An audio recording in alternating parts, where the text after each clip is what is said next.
think that I just come in there and look for knockouts, and that's not the case. You know, I'm actually a sharp, smart fighter. So, well, I'm here. Who wanted to fight with me? I really don't care who's in front of me. I don't feel like no fighters beat me.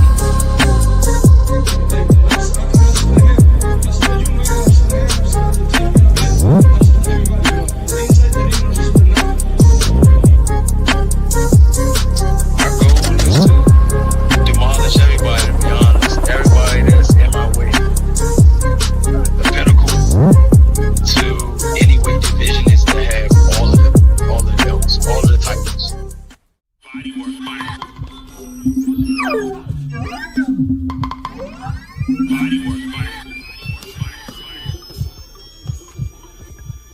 Welcome to Bodywork. Welcome back.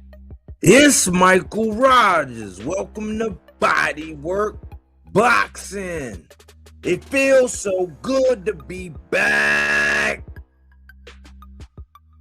Oh, I know it's a lovely Friday afternoon. It's Fight Eve. Subriel Matias and Dalton Smith. They both made weight, y'all. Subriel Matias came in bang on, as they say, at 140. And Dalton Smith came in at about a 139 point shim like that. And we got a fight. You know, that's going to be the topic of tonight. And boxing is wild, man. I started really looking at some things or whatever, man. They really trying to in a comprehensive way, quiet as kept. It's not gonna be like no real big news nowhere, you know, other than in the Puerto Rican community maybe. But there are many indications that they really was trying to sabotage this man. You know what I'm saying? They really tried to sabotage Subriel Matias. And I think they did a good, they kind of did a good job with the smear campaign they did, man, because it's working. Cookie Monster. Bodywork. Salute Cookie Monster. I appreciate that. But I'm like, boxing is cold. It's a cold game, man. It's like even when you check all the dots, you cross all the T's. Mic check, 1 2 1 2. You already know, sounding excellent. I appreciate that. Mic check. You know I'll be needing that. But you can dot all your I's, cross all your T's, and do everything that you're supposed to do. In some way, you know, stateside, we'll turn on you. We'll figure out a reason why not to support you, or, you know, why we not gonna go that extra mile, or why we just gonna hate on you. But these guys get hit in the head for a living, and even with Subriel Matias, you know, we see him send somebody up. I see people using that, calling that back into play, because Carpenter and them, you know, they put out that article on him and they went over the whole PED thing. And, you know, I'm like, now you got people incorporating that with his fighting style and, you know, the history of him sending somebody up. And I'm just like, I mean, according to the test and what they put out there, that it wasn't like, put it like this. It wasn't like what Janabek went through. They got Janabek up out of there. That's been mum, and that was a common drug from over there that was known. Like some heavy hitters done got hit with that one, and they up out of the, you know, they pulled him up out of there, man. Like it ain't been no good news. It ain't been, oh, we found this, or he was willing to do hair follicles that, or whatever it was. But somehow, some way, man, it's funny how once they decided they wanted to do their own thing, I think that was fresh promotion. Once they decided they wanted to do their own thing, man, it was just like Lemony Snicket's unfortunate events, because you had the PED thing, you have somebody putting out somebody not getting medically cleared on his card. You got Eddie out here talking all crazy to Subriel. Kind of weird. It's kind of odd if you really paying attention. I know nobody cares. You know what I'm saying? Everybody like, that's just Subriel Matias. So if you got a fighter that might have to cross paths with him, or if one of your favorite fighters, you know, are not named Subriel Matias, you're going to use this point in time to kind of diminish and kind of knock some of the luster off. I'm not saying he's a world beater. Liam Paro actually showed that, you know, he can be outworked. That wasn't the first time he got beat either. You know, but you have to have a level of skill. You got to be willing to do what it takes to be able to get the job done. And tonight, we're going to discuss whether or not Dalton Smith can get the job done. You know, we're going to discuss how Subriel Matias can get sweet revenge on one Eddie Hearn. Revenge? What are you talking about, Mike? Well, if you stay tuned and if you listen, I'm going to tell you, right? Before I get into the meat and the potatoes, I'm going to go over some housekeeping first. As always, you know what I'm saying? As always. So I'm going to get into that now. And then we're going to get to cooking.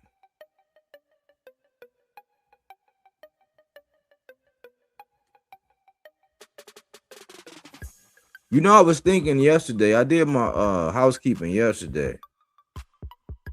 And when I, you know, the segment we were talking about ducking, and had to think long and hard because I got a video that I'm contemplating on making. Because I said I wasn't going to really do any content on Devin. But it's one of them things that where when people keep, you know, forcing the square peg round hole thing, it forced my wheels to get to turn. I'm like, how are we looking at this whole thing? You're like, yeah, he gave us what we wanted. You know, with the Brian Norman thing. He made me eat crow with the Brian Norman thing. Made him put his hands in his pockets, made the bright lights get too big for him. All that good stuff. You know what I'm saying? I'm kind of giving the Normans a little, you know, give them a little time.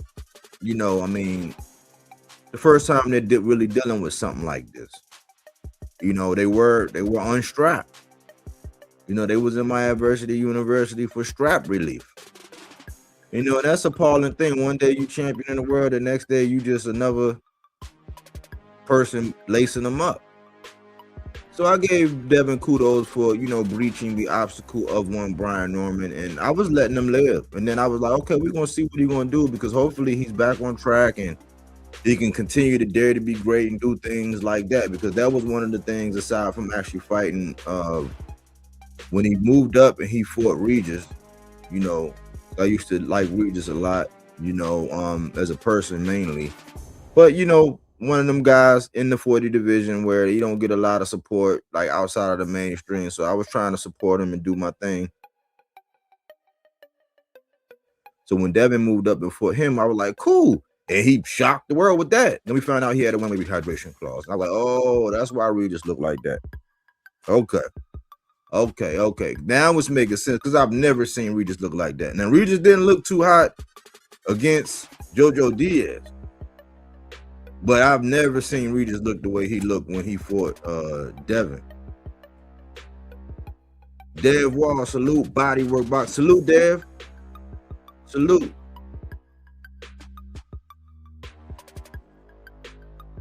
But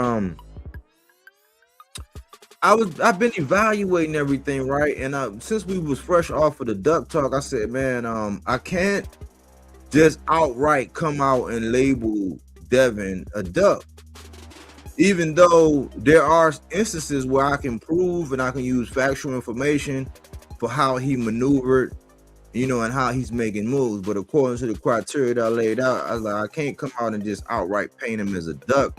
But what I can do is break down what I came across. I appreciate you, Dad Wall. That mean a lot, man. I appreciate that, man. Thank you, man. That goes a long way, man. I appreciate you, bro. Thank you, man. Best boxing channel in the game. You know, I try my best, man. There's a lot of good ones out here, but I try to be different, man. I really appreciate that, Dev, man. That mean a lot, man. That's touching. I don't get many of those, bro.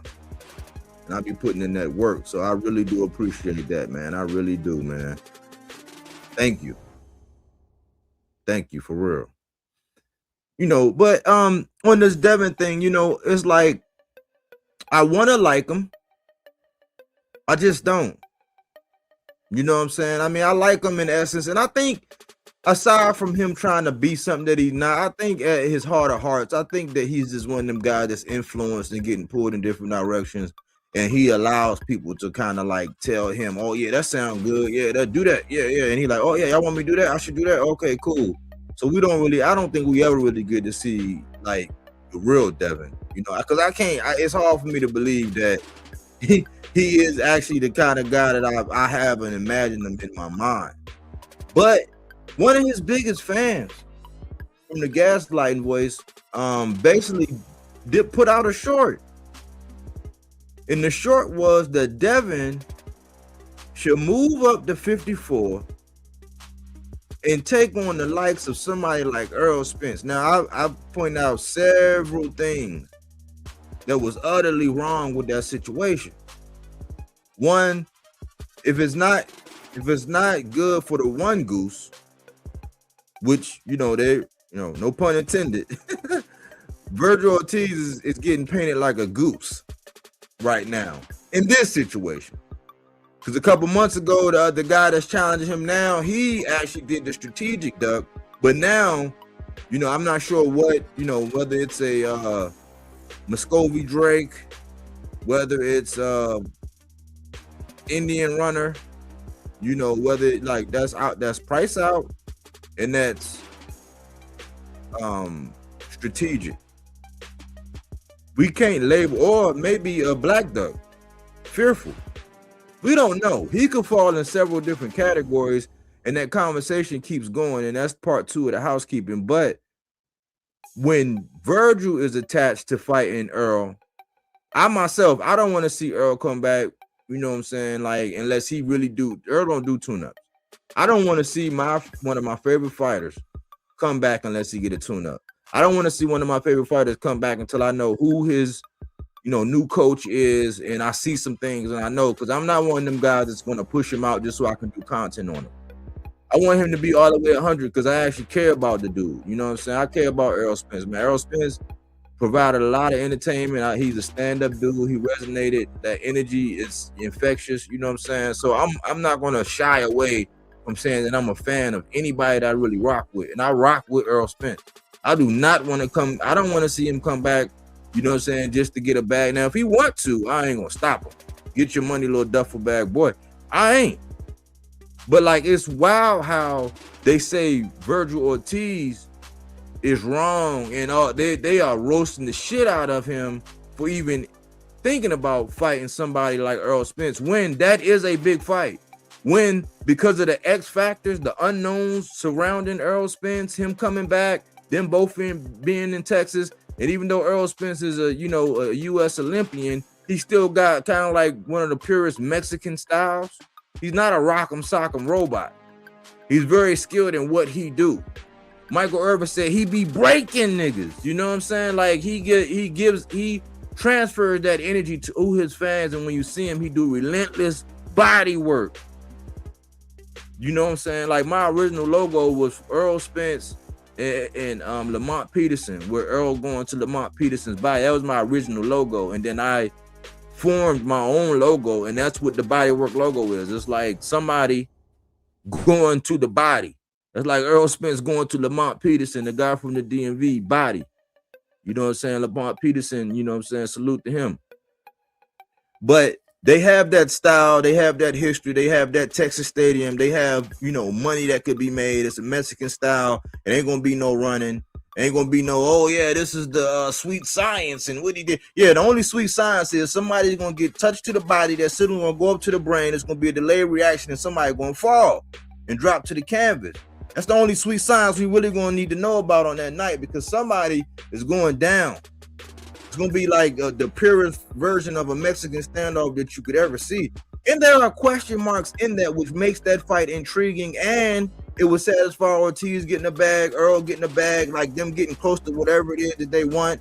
You know, Ortiz that have it on his resume, but they shitted on Virgil for even entertaining that. Why? Because he got a guy like Boots, and everybody want to get Boots a fight, and I understand that dilemma too. But in this instance, I'm going to point out how the gaslighting voice said that Devin Haney can move up to 154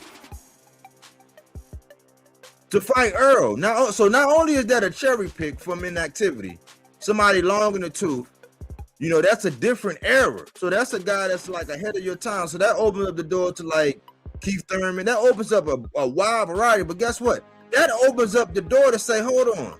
You mean to tell me he can move up to 54 for Earl, but he can't move up for Boots? He can't move up for Bachman, Xander, Abbas, Pandora? Ooh. See, that's what happens. Like when you be forcing square peg, round hole all the time, what it does with me when I keep hearing certain things, I'm like, why are they pushing it? And then I had to wrap my mind around it. I was sitting there thinking, I'm like, okay, I can't say that he's ducking Boots, but I can say I find it mighty ironic that when Boots decided to arbitrarily, at the drop of a dime, right before Brian Norman fight, he pops up to 54. Then arbitrarily, right after that, Devin and them announced, hey, we're going to full-fledged welterweight. We're not doing the catchweight or whatever. We're going straight. And I'm like, wow, that's kind of odd. But then they framed Boots for a duck because he was saying that they were saying something like they wanted to deal at 152. And Boots was like, nah. So they was painting Boots as a duck. And I'm not buying that. Because I don't think Boots would duck Devin. I don't consider that. You know what I'm saying? And since we just had that class about ducking, that's a discussion to be had if you want to lay it out there. And I don't want to hear from one of the OnlyFans who ignore facts. But the fact of the matter is, the Haney voice, aka TGV, the gaslighting voice, came out and said that it would be okay for Devin to jump up to 54 to fight Earl, so Earl can pass down the torch some kind of way, as if he can even beat Earl. That's the crazy thing. Like, people really think that because Bud did what he did to Earl, that anybody else can do it. Like, newsflash, did you see what he did to Danny Garcia? Did you see what he did to Ugas? It's like, yeah, he might not have been 100% or whatever, and you know what I'm saying, and Bud did that, but then Bud gets the whole pound for pound. This is like the scapegoat that Canelo gets, like, oh, well, he only lost to the number one pound for pound guy. Earl don't get that same grace, but they believe that Devin can move up and fight somebody like Earl Spence to get some glory, to get some shine. Virgil can't fight no Earl Spence. That's a cardinal sin. They trying to treat it like Wilder, how he pulled Tyson Fury up off the couch after 3 years of inactivity. They try to act like that's the same thing. Now, it's been 2 years and some change now. That was July 2023. Now, we going to 2026. We are coming up on. We in the first month, so we got, what, 6 months before July come around? Yeah, so that'll be 3 years if he don't get back in there. Don't get me wrong. But if my memory serves me correct, Tyson Fury got called up after being on drugs, being overweight, out of shape, like really retired. And that was okay when Wilder pulled him up. I'm just doing a little history. That's all. I'm just going over some things, the way my boxing mind works. And when I hear that Devin can move up and fight Earl, it kind of signals something to me. And I thought about his biggest knee pad wearing, tonsil jewelry displaying, throat coat spraying fan, you know what I'm saying, who probably would have a hissy fit if he heard this, and what he would say. He's going to act like he don't hear this. But what I'm saying is this. If he can move up for Earl, that means he might be weight bullying. Real talk by Honeybee. Salute, Honeybee. If he can move up for Earl, Now stop me if I'm off base and if I'm being unreasonable, if I'm not, using good rationale. If he can move up the cherry pick some, or in his eyes, cherry pick Earl Spence. Because I was wrong about Brian Norman, and I admit that. But it's no way, I would not be wrong about Earl. Earl Spence knows how to cut the ring off. He don't got 2 left feet. Like, Devin by any means, y'all, is not Terrence Bud Crawford. No way, Jose. Even coming off the couch, or tip-top in shape, I don't care who's in the corner. This based on sheer experience alone and being in shape, Devin would not be able to do shit with Earl Spence, y'all.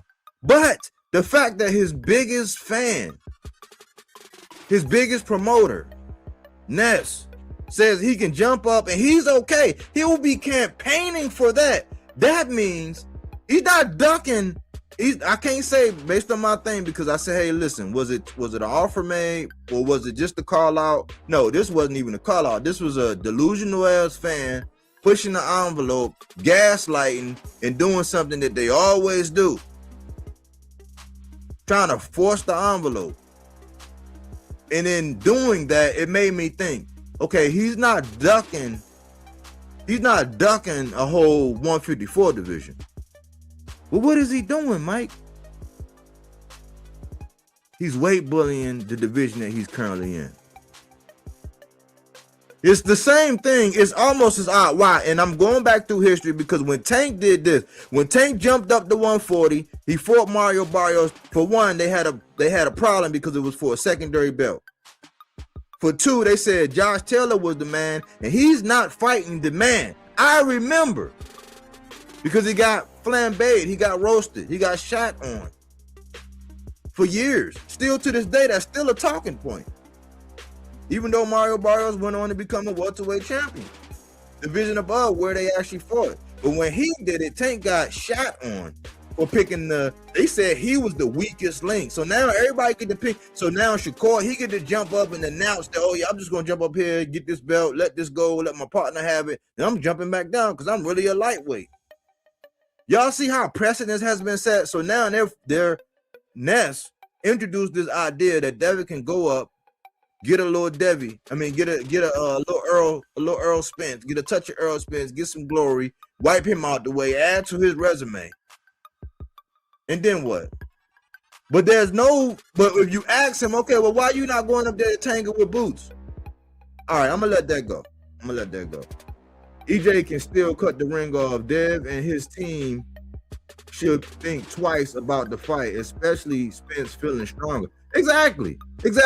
Like, but that's just how see, people, when they give that reasoning, Dev, it lets you know exactly how they be thinking. So it's not okay for Virgil, who's at 154. Earl's supposedly coming back to 154 or 160. I'm not sure. There ain't been much information, but we keep hearing, oh, he coming back. Oh, yeah, he gonna come back in his time and this and this. Now, I just want him to be right all the way around. But in their reasoning, their fighter, it's okay for their fighter to pick that guy. And that's okay. But that's the double standard. But see, these are the loudest voices on the internet. These are the guys that prick the minds of a lot of people that consume content. And I'm sitting back like, what? And I'm wrong for calling it out. I'm wrong to speaking to it. Like, it's absurd to me. So I can't say he's ducking a whole division. I'm just saying he's weight bullying the division he's in. Because stop me again if I'm wrong. This list, they try to say Richard Hitchens wasn't even on the list. He was an honorable mention. But this list, did this list ever have, it was 10 people. Is Earl Spence one of them? Right. So you see how fans tend to make up shit, and they'll co-sign things that aren't right for everybody else, but they hold everybody else, like the Tank Davises of the world, the David Benavidez's of the world. They hold guys like that to different standards. Yeah, I just thought that was interesting.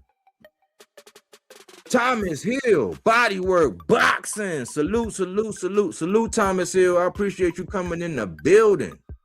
I'm just doing a little housekeeping before I get down to Z Meats and Z Potato. Well, I just thought that was interesting. I'm gonna let it go because I don't want you, listen. I'm not one of them guys that can't give somebody credit. I give Devin full credit for what he did with Brian Norman. I salute him for actually taking that fight and then doing what he did. I salute him. Much respect. He gained a lot of respect from me from doing that.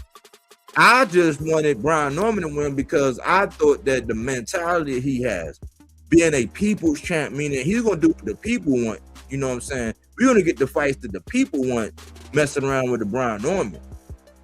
But obviously, he didn't have the skills to pay the bills.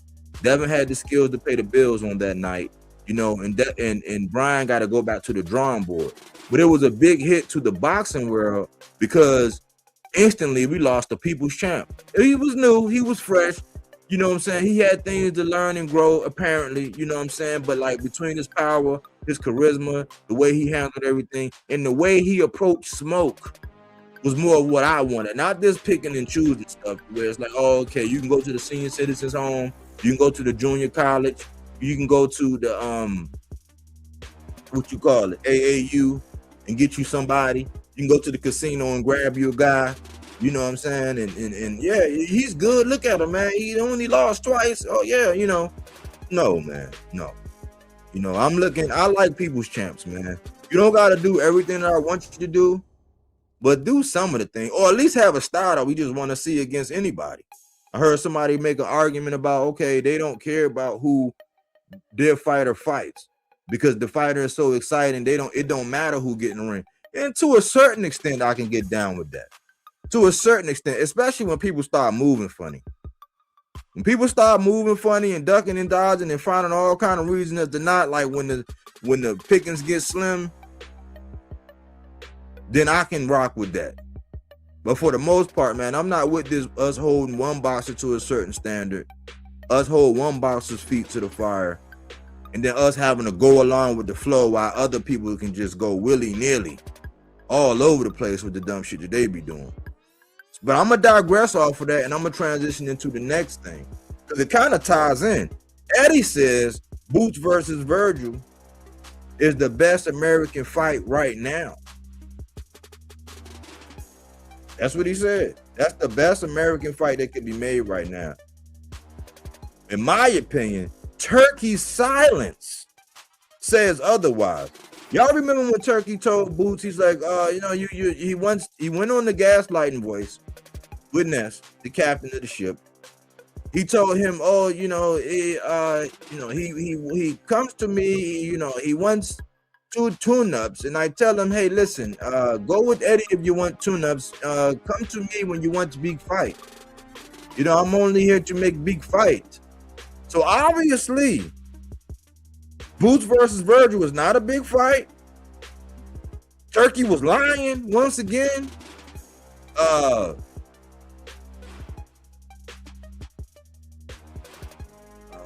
What else can I say? I mean, when you're the one pushing for something and you want something, you have to pretty much have the means to make it happen.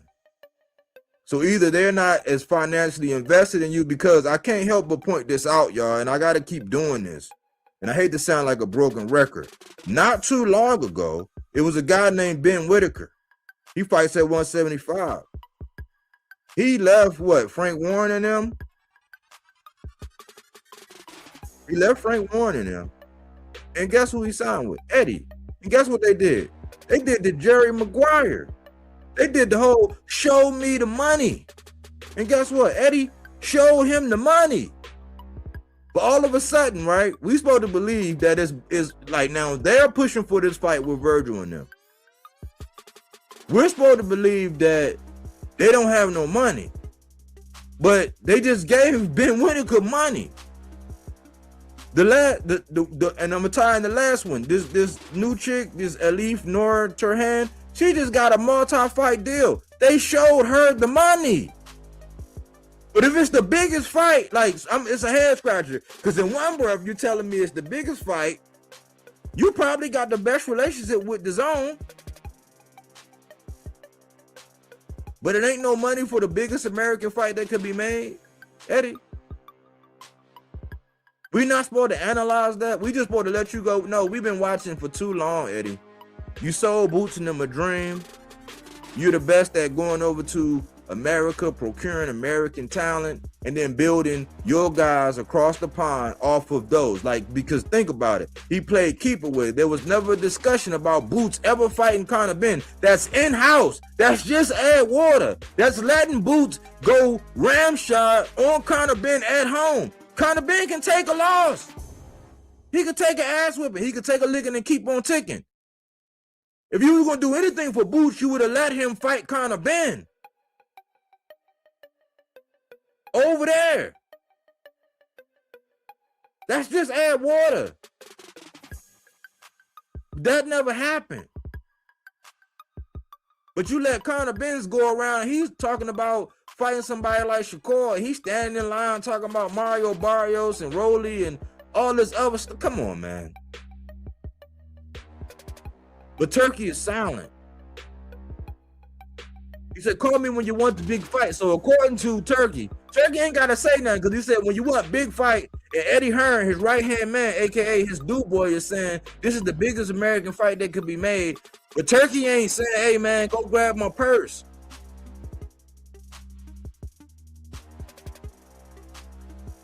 Man, let me leave it alone, y'all, because it's going to sound like I'm hating on Boo. And that's not even what I'm doing. I'm just saying, listen, man, if it's the biggest fight, if it's the biggest American fight, people would be chopping at the bit to try to bid on it or try to make it happen or something. We wouldn't be at a standstill. Eddie and them saying, listen, man, he tried to give Oscar an ultimatum. I'm like, man, how do you give a guy like Oscar an ultimatum? With the way Oscar been moving with his guys, do you know how long it took for Zerto to get off the pot? Do you know how long it took for Jaime Munguia to get off the pot? Do you know how long? Have you witnessed how long did it take Ryan Garcia to get off the pot? Do you see how all them guys been protected? And meanwhile, the Charles Conwells, the Blair the Flair, them kind of guys got tucked away. The Speedy Rashidi, they got tucked away and starved out. There was all kind of fights to be made. Do you see the maneuvering that Floyd Schofield is doing? Do you hear the antics? I had that man pull out of a fight when he was over there in Saudi, and now he asked for 10 to 50 million. And even when the fight was made with Shakur, he was saying, Oscar was saying, hey, listen, man, I know how to build fighters. I know how to build champions. I mean, he has all day. He's young and he can do this. It's like, well, what do you want him to do? You want him to be a 30-year-old prospect? But you're gonna give Eddie and you're gonna give Oscar an ultimatum, Eddie, for the biggest American fight in boxing? That's bullshit. That ain't the biggest American fight. That you're just doing a promotional thing, and I understand that. But you have a dangerous fighter in Boots, and people are not gonna get in the ring with him for a Happy Meal, bro.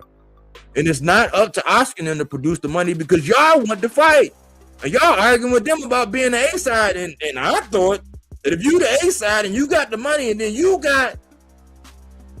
in bed with the Turkey man. He said if it's a big fight, holler at me. I don't do tune-ups. Holler at Eddie if you want a tune-up. Well, people getting online every day, every other day, once a week, twice a week, remixing the same shit, and they keep talking about this. It's not the biggest American fight.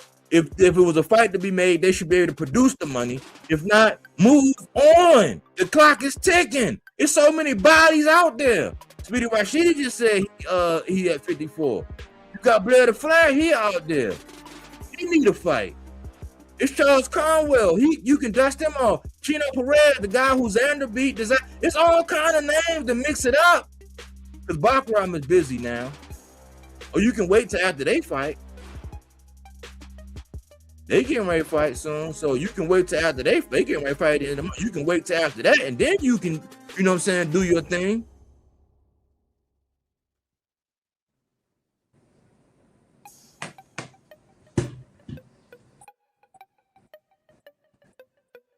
Yeah, I don't want to interrupt your cook, bro. Keep cooking. It's great cook so far. All right. But I'm like, you know, it's not the biggest American fight. And, you know, if I was outside the box thinking, like conventional thinking, what you would do is you'd be saying, listen, man, I heard, this is what I heard. Word on the curb was that Dev, hey, salute Melazar. Yeah, I'm early. Salute, man, Lazar. Yeah, I'm early today, man. When I get off work, man, shit, it ain't no need to wait then all the way to 9:15. You know what I'm saying? People been trying to sabotage me, jump in my time slot anyway, trying to direct traffic, and I understand. Some of those guys are a little more popular. They do a little more, you know, they got a different kind of show. You know what I'm saying? This is fruits and veggies, not that Reggie, that fact-based content. So I understand. You might need some artificial, you know. That's the way to go. So when it's early, I can get on a little bit earlier. But if I was Eddie, I'll be thinking, I heard that you would. Hey, Bill. Let me holler at you, man. I heard Dev said that. Well, I actually heard Ness from the Gaslighting Voice say that Devin would be interested in coming to 54 to fight an Errol Spence. Is that correct? Because I didn't hear no weight clause. I didn't hear it like what Shakur is trying to do, the same thing that Connor Ben did with Chris Eubanks. I didn't hear anything. All I heard, word on the curb was it's a whole short. You can go back and do the history, do your research, analyze. I think it's less than 2 minutes. You can watch it like 2 times in 5 minutes, 3 times in 6. And you can hear what was propositioned. He would go to 154 to fight a guy like Errol Spence. Is there anything that I can do to get you to get up here and fight Boots? Because I guarantee you, because y'all tried to paint Boots like a duck because he ain't want to do the 152. Well, who didn't want to do the 152 stuff? Dev didn't want to do the 152 stuff, but Boots was offering 152. But you would go to 154 for Earl. Would you do that for Boots? Would you do that for Boots? Because that's a big fight. Yeah. That's a big fight. Yeah, it's not the green print. It's not Mexican versus black. But since Devin and, you know what I'm saying, that's the D-Hive versus the Beehive, man. That's 2 hives to where you can't say nothing critical about either side. Yikes. That's a fight to be made. I guarantee you, if you were to announce that it was going to be Devin Haney and Boots, I'm guarantee you somebody going to pop out with some money somewhere to see that. Yeah. I guarantee you ain't going to have to worry about waiting on Oscar to you know, let his fighter go and give the okay. You're not going to have to wait for him to give the bag. And matter of fact, since I guarantee you, since Turkey was willing to do it, if Devin was willing to go to 52 for some bread, and it wasn't the bread, it was just that he didn't want to go to the 152. He didn't want to do it. If all it was that Devin didn't want to go to the 152, but he on this 3-fight contract and he needed an opponent and he's desperate because Rolly said, nope, you need to go get your rematch with Ryan. Ryan get ready to go try to get a strap from Mario Barrios. Then he trying to go over to Louis Crocker, but they saying they about to match up Louis Crocker with a mandatory or some shit. And he's not saying no, but he's saying, yeah, I want to unify. But Eddie's coming out and saying no. But I guarantee you, if the thought of Devin Haney fighting Jerron Boots Ennis would have ever popped up, Turkey already is financing Devin. They already have a deal from what I understand. I guarantee you money will pop out somewhere. You won't have to worry about, hey, man, no, get with Eddie and have him finance. I guarantee you, the Turkey man with the turkey bag will put Jerron Boots Ennis and Devin Haney into the Turkey plan.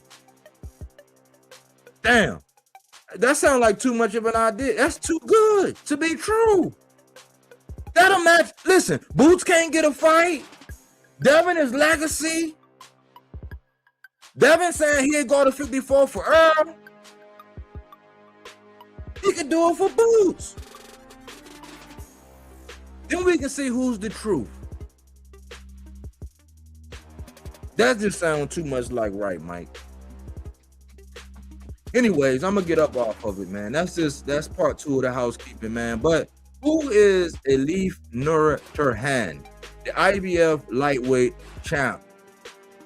She just put hands and feet on Beatrice Ferreira, that chick that was from Brazil, who I think she came out, her first fight was like 3-minute rounds, I believe. Right out the gate. And she was supposed to be the next best thing. And I've seen Beatrice Ferreira. I was wondering what was going on with her. But this girl, she do have a wild style. But guess what? This chick, Elif Nur Turhan, if you seen her, Eddie just signed her. That's why I say it's money there. You just signed Ben Whitaker, and you just signed this chick to a multi-fight deal. But y'all talk about it ain't no money. It ain't no money for Boots versus Ortiz. Like, come on, man. We can't keep believing you, Eddie, because you giving money to a lot of. Now, this chick just got a multi-fight deal, and they got their eyes on Caroline Du Bois. Now, this chick, Turhan, she's pretty dangerous. She's a little wild style, but guess what? Every now and again, she'll line that shit up because she swing wide, and every now and again she'll straighten that joint out. But like for the first time, I ain't gonna even, and I'm being funny when I say this. For the first time when I seen her, I wanted to check her gloves after the fight. When I seen the highlight, and I sent to the AC so he can take a gander. But when I seen her, I said, God damn, I probably would have had to pull a Derrick James. Like, come here, girl. Let me see. Come in. Let me feel that. Let me see. Oh, you was really doing that like that with them things like that? Okay. I would have had to feel them gloves. Cause man, talking about a right hand brick, an orthodox with a right hand. If she landed that motherfucker, she landed it. She landed and had Beatrice Ferreira ass up, face down in the middle of the ring. The first time she did it, I thought she was playing. You know how they get the girls, they get tangled up a lot. And I thought she just got a little weak in the legs. Nope. She almost went face down, ass up the first time. The second time, it was like slow motion, face down, ass up. The third time, it wasn't as devastating as when Tank hit Leo Santa Cruz with that uppercut, but when she did hit her, she did go out the camera screen. The cameraman couldn't even catch her on the way down. It was like she just hit her, and all of a sudden you didn't see her no more. I'm like, damn, you don't see that. This girl is 12-0 with 8 knockouts. Now, I don't know if she's been fighting, you know what I'm saying, picking broads up out of bars, you know what I'm saying, going down to the strip club and taking out the baddest bro. I don't know where she's been picking these opponents, but out of 12 fights, she done knocked out 8 of them. You know what I'm saying? And I seen what she did to this girl, Beatrice Ferreira, who was an Olympian who can actually box. I thought she had a bright future. Now I ain't saying Beatrice can't bounce back and she don't got a good future. I'm just saying this chick, Turhan, got some hot shit in her midst. That's all I'm saying. You know what I'm saying? It's wild, but I would love, I look forward to seeing her. I mean, I see why Eddie signed it, but like, come on, Eddie. You giving Boots money, you giving Boots budget to Ben Whitaker and this new bra. I understand why you get a new bra, whatever. You sign her because you gotta have a female with knockout power like that. You know what I'm saying? With cement in her gloves like that, you gotta sign that up and get her as many fights as possible because she can quickly. They were saying a star is born. My accent ain't as good as AC when he be doing that London shit. But they were saying a star was born. They was ecstatic. They couldn't believe it. The crowd was going crazy, man. She got some hot shit in the midst, man. So I'm gonna keep my eyes on her, man, and see what's going on because Beatrice, she was nice in the Olympics. She can box. She got put to sleep. So Caroline Du Bois got some work. You know, she in a lightweight division. Hey, Alicia Baumgartner, she gonna have some work. You know, if Alicia get hit with one of them things, she going down. Because I think if Alicia get hit by Caroline, she going down. But Alicia, she got her own bomb. You know what I'm saying? That she can do. And she's working on that technical shit. So she might not allow them to get that maximum leverage. But this chick look like if she touched that chin, she's going to sleep. And that's the housekeeping. That's the housekeeping, man. That's it, AC. That's all. Yeah, bro. Basically, I wanted to put people onto this about Beatrice Ferreira. if she seemed familiar to anybody because she's from MMA. She was in the UFC and everything. I don't remember if she actually fought for a belt or she was a champion, but she was highly touted in MMA because of her Olympic pedigree and stuff like that. So just remember who this chick just took out. You feel what I'm saying? So yeah, old girl got some stuff in her hands, man. When I looked at that, I was like, wow. Yeah, she's like, she would be considered right now, if we wanted to put some sort of name attachment to her so you can get an idea of who she is. Think of Fabio Wardley. She's like the female version of Fabio Wardley. Not too technical, but you could see the more and more she fight, she will clean some of that stuff up. And she's gonna be, she could have the potential to be a huge problem for many people. Many people might beat her up and then feel comfortable. And then once she mollywobs you with one of those jump balls, it's a wrap. You feel what I'm saying? You are only fan right there. Face down, ass up. So it's like, man, listen. Outside of that, I have to address this. When it was first said to me by Body that Devin is trying to, or even mentioning Errol Spence's name, I have my favorite fighters, and even with my favorite fighters, there comes to a point where I have to say, realistically, that's not a good move. With the Brian Norman thing, it was recency bias, momentum. You feel what I'm saying? Versus momentum and recency bias on the other side. You feel what I'm saying? Which made it fun because I don't lose in that. I was a fan of both guys.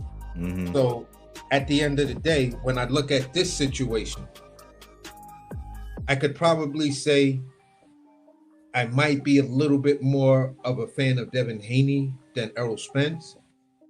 But realistically, going up there and fucking with that dude, that's like me thinking Inoue has a chance with David Benavidez.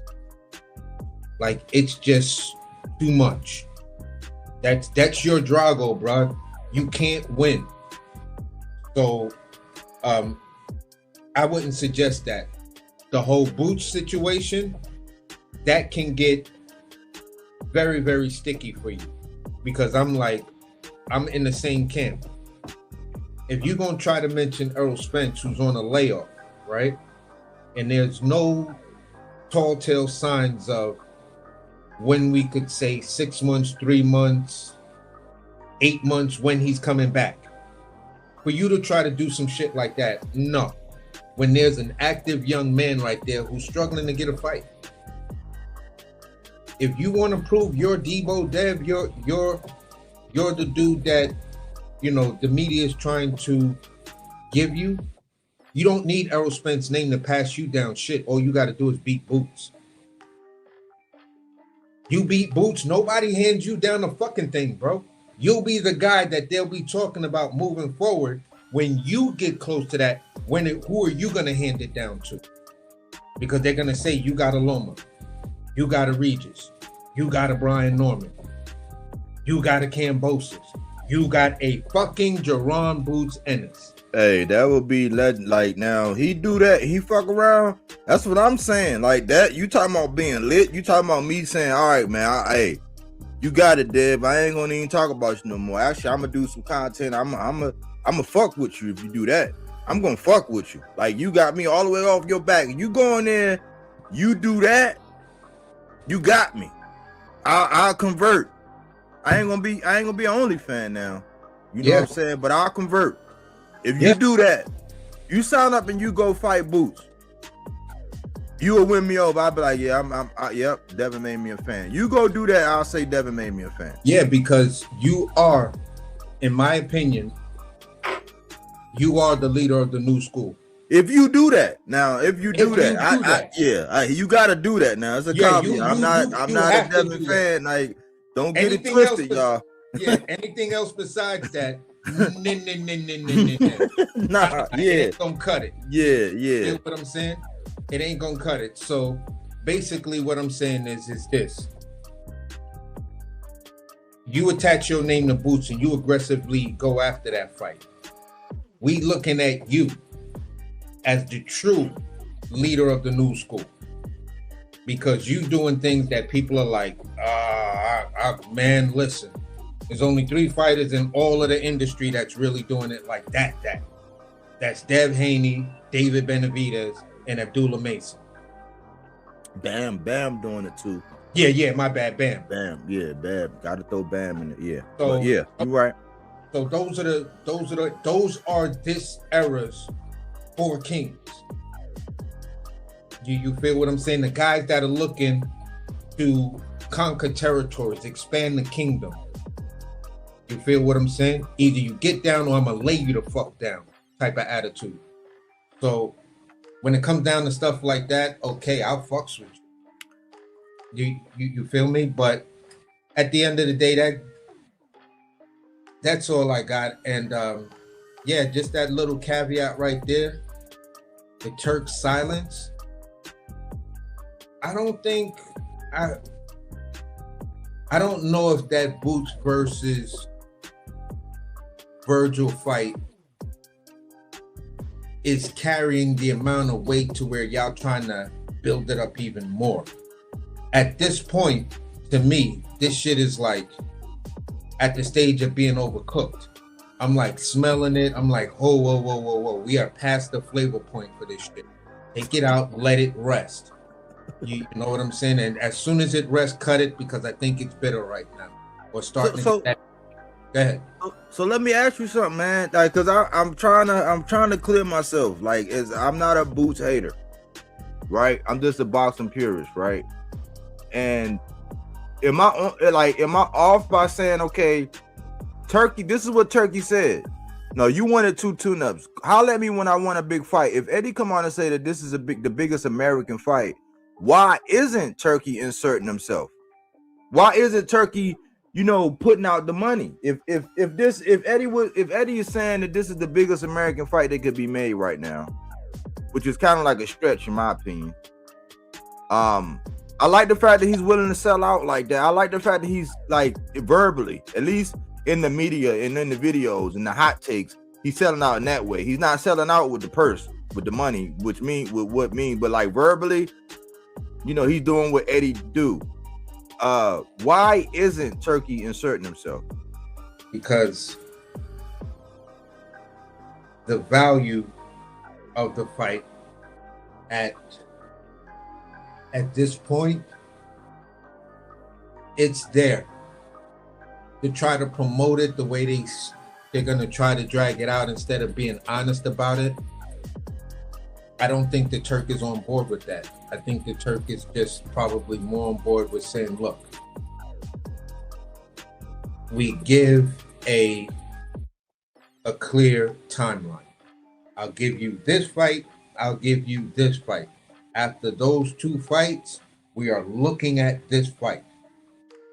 You know what I'm saying? And hopefully between these guys' next 2 fights, you got to put them somewhere where there's a belt. If there is yo, what fights you going on about, fool? What fights? Hold on, bro. Let him complete his thought. We salute though. Sorry, bro. No, I apologize, bro. It's all I good. apologize. We'll cook, but go ahead. So basically, I apologize, bro. Whenever and however they choose to get these 2 guys belts, that's where the real money is. That's where the viewership is going to be. The money might be there, but the viewership might not be there. The interest in watching the fight. But if there are 2 belts on the line and it's a unification between Boots and Virgil, just like Eddie said, and I completely agree with him on this, then it's a super fight. Then it's the fight that legitimizes everything. No, I agree with that. No. Listen, I agree with that. But do you trust Eddie? Do you trust Eddie? No. No. Well, listen. I'll put my camera on, bruh. Do you trust Eddie, bruh? Come on, bruh. Come No, on, we both bruh. said no. We both said no. And no. No, we don't trust Eddie, man. We like the fact that Eddie likes to promote, but we don't trust him. Like we hold Eddie feet to the fire. We gotta qualify everything he say. We hold his Listen, do you watch the Olympics in 2012? Like Usain Bolt, Eddie wouldn't have done that shit, bro. Come on, bro. Listen, there's greatness and there's fullness, bro. There's greatness and there's fullness. Fullness ain't gonna get you nowhere, bro. But greatness get you everywhere, bro. Let's have some of this Jamaican. I'm drinking some Jamaican rum, bro. Look, bro. Okay, you feeling good? But the point we're trying to get to is, if you're gonna make this fight, right? And this fight is basically built for the American market, right? Mm-hmm. If you try to make this fight and build it in the American market, we want a little bit more value. This fight could have happened at 47. Neither one of these guys made the move for it. Facts. At 54, they're doing some weird shit. So just let them get the belts. Be honest about it. Let them get the belts. Give us a date, around when these guys are gonna get their belts, and then we could take it from there. But don't. Yeah, but listen. You trying to spoon feed us, baby food. Exactly. But this is down to Eddie, bro. That's him. It's like I used to work in civil engineering in a place called Hoxton in London, next to his office, and I'm going back 20 years. And like I'm a guy from the north of England. He was always up to nefarious activities back then. I don't hate Eddie. I quite love Eddie. He kind of gets everything going. Like, I don't hate the guy, but he's kind of a nefarious individual, bro. Exactly. It's a love-hate thing with Eddie. You love him sometimes, but hate him most of the time. I don't hate him. Like, I don't really hate him that much, but like, I'm older than him. I'm in my mid to late 50s. I used to work for people. Herbie Hyde, who fought. Herbie Hyde. He fought your guy. Who's your guy? Who fought Evander Holyfield? I worked for Herbie Hyde, bro. All these guys back in the day, like I used to do boxing back in Birmingham. Listen, Eddie Hearn was always Eddie Hearn. I quite like him. I don't hate him, but he was always what he was, bro. I don't want to be nasty. I could have said snake. I could have said nasty, but I won't say that. I refuse to say that. But he is what he is, bro. Yeah, that's what we come to realize. Like I don't see what a lot of people over here, they get infatuated by what he's saying because he's singing all these glowing praises. I be looking at how he handles the people in the matchmaking that he does, and you gotta follow the bouncing ball all along, and that's what we do, and that's why we hold his feet to the fire. We don't let Eddie just be like, oh yeah, hey, I wanna. It's like, no, show us. We from Missouri in that sense. We from the show me state. I know exactly what goes on. I know exactly. It's like I live in Birmingham. It's like 200 miles north of Eddie, so we had to put up with him doing our boxing shows with Chris Eubank and Nigel Benn for years. Like, he used to rip us off up where I live. So I know exactly what you're on about. I know what you're on about. So let's talk. So Bunker Man, let's go ahead and get into the meat and potatoes. Then that's just what I call the housekeeping little intro thing. So we're gonna get into what most people are probably here for. We getting ready to talk about Subriel Matias. and Dalton Smith. And these are my initial thoughts, right? When I'm thinking about this fight, I think that when it comes down to Subriel, there's a little bad blood between Eddie and Subriel, and I'm not sure like where it came from, but I don't like how Eddie treated Subriel Matias when he came over there. Not really. And how he treated him after he lost to Liam Paro. It was almost like they try to say it was amicable, and it was like in that fresh promotions and them, they wanted to go back. I know exactly what you mean. You know, Paro's got a fight like in 2 days or a week's time. Like Paro's got Lewis Crocker. It's Lewis Crocker for I think it's the IBF or some shit like that. So like Paro's got a fight against Lewis Crocker. Listen, Subriel Matias, I'll be straight with you. Eddie Hearn has sold him short.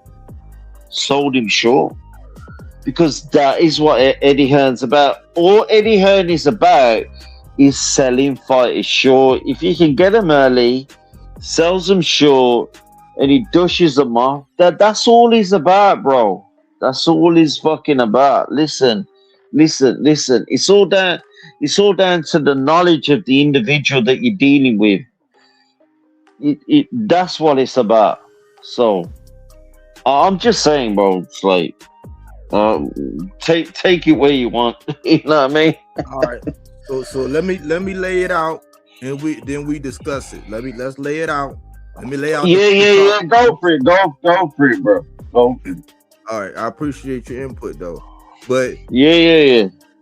Okay, with Subriel Matias, there's bad blood there. I don't know where it came from. I think, like you said, that's part of Eddie's MO. He sold Subriel short, but now he's been quipping a little bit in the media and saying like little things at the press conference and touting that Dalton Smith is going to stop Subriel. Now, I don't agree with that.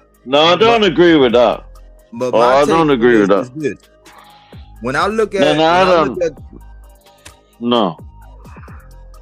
when I look at Dalton Smith, I see that with Subriel's relentless style and his high output, I think he might be a little bit too patient, and I don't know if his output is enough.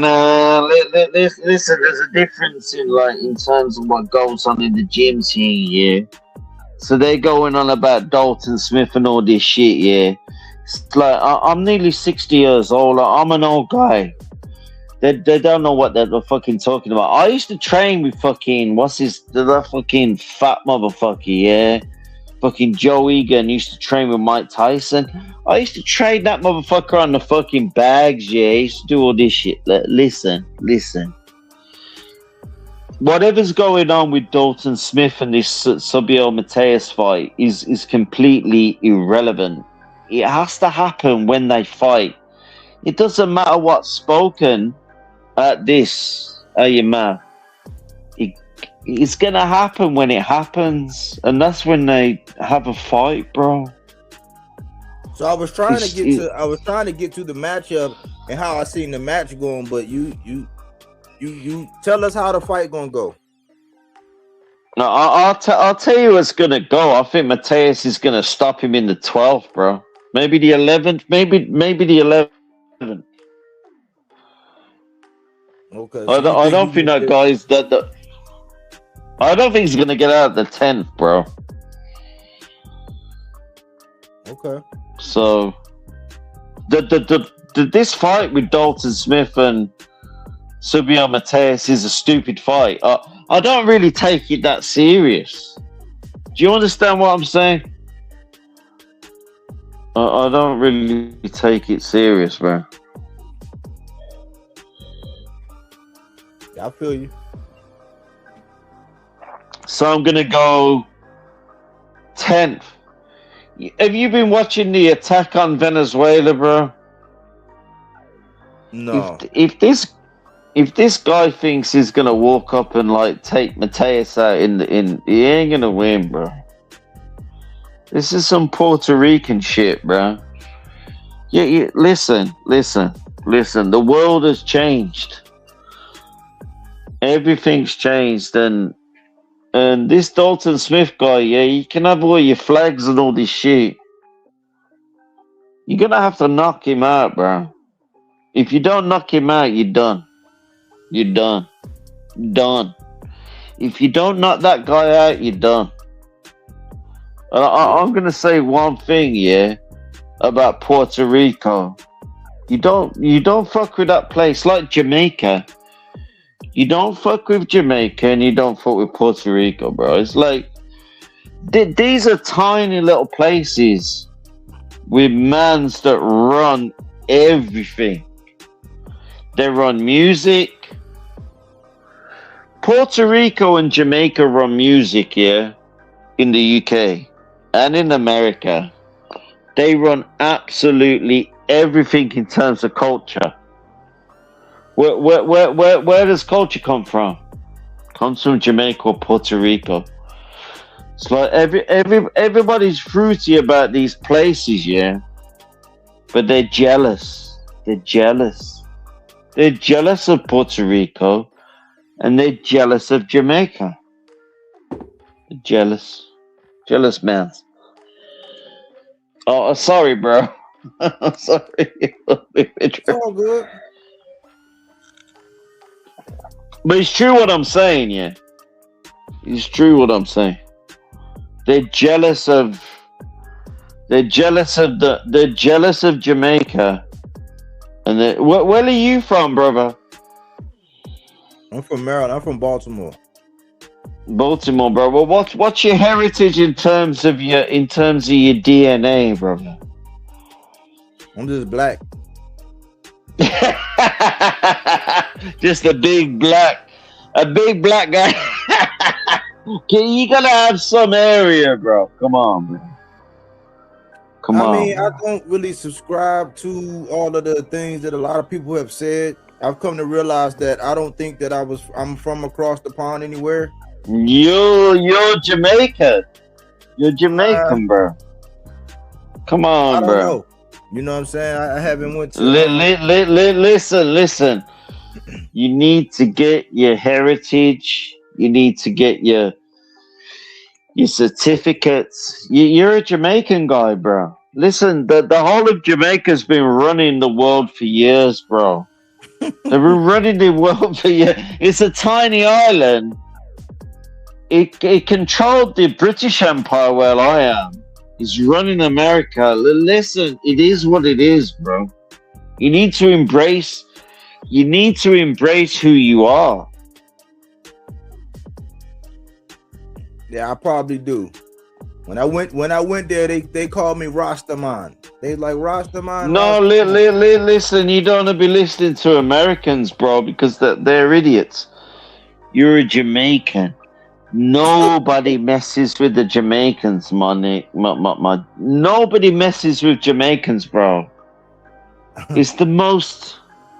Nobody messes with them. Listen, your experience of racism is very different to mine in the UK. It's very, very different. We're probably more racist here than there, but it's a very, very different experience, man. It's like I don't know what's going on in America, bro. We don't really see over here, and I appreciate you coming, but we don't really get into all of that over here, man. We talk boxing, man. We just keep it bro, boxing, look. man. Yeah, I'm sorry, bro. I appreciate you coming through, though, man. Have a good night, bro. I'm sorry to bother you, bro. I appreciate you, man. Thank you.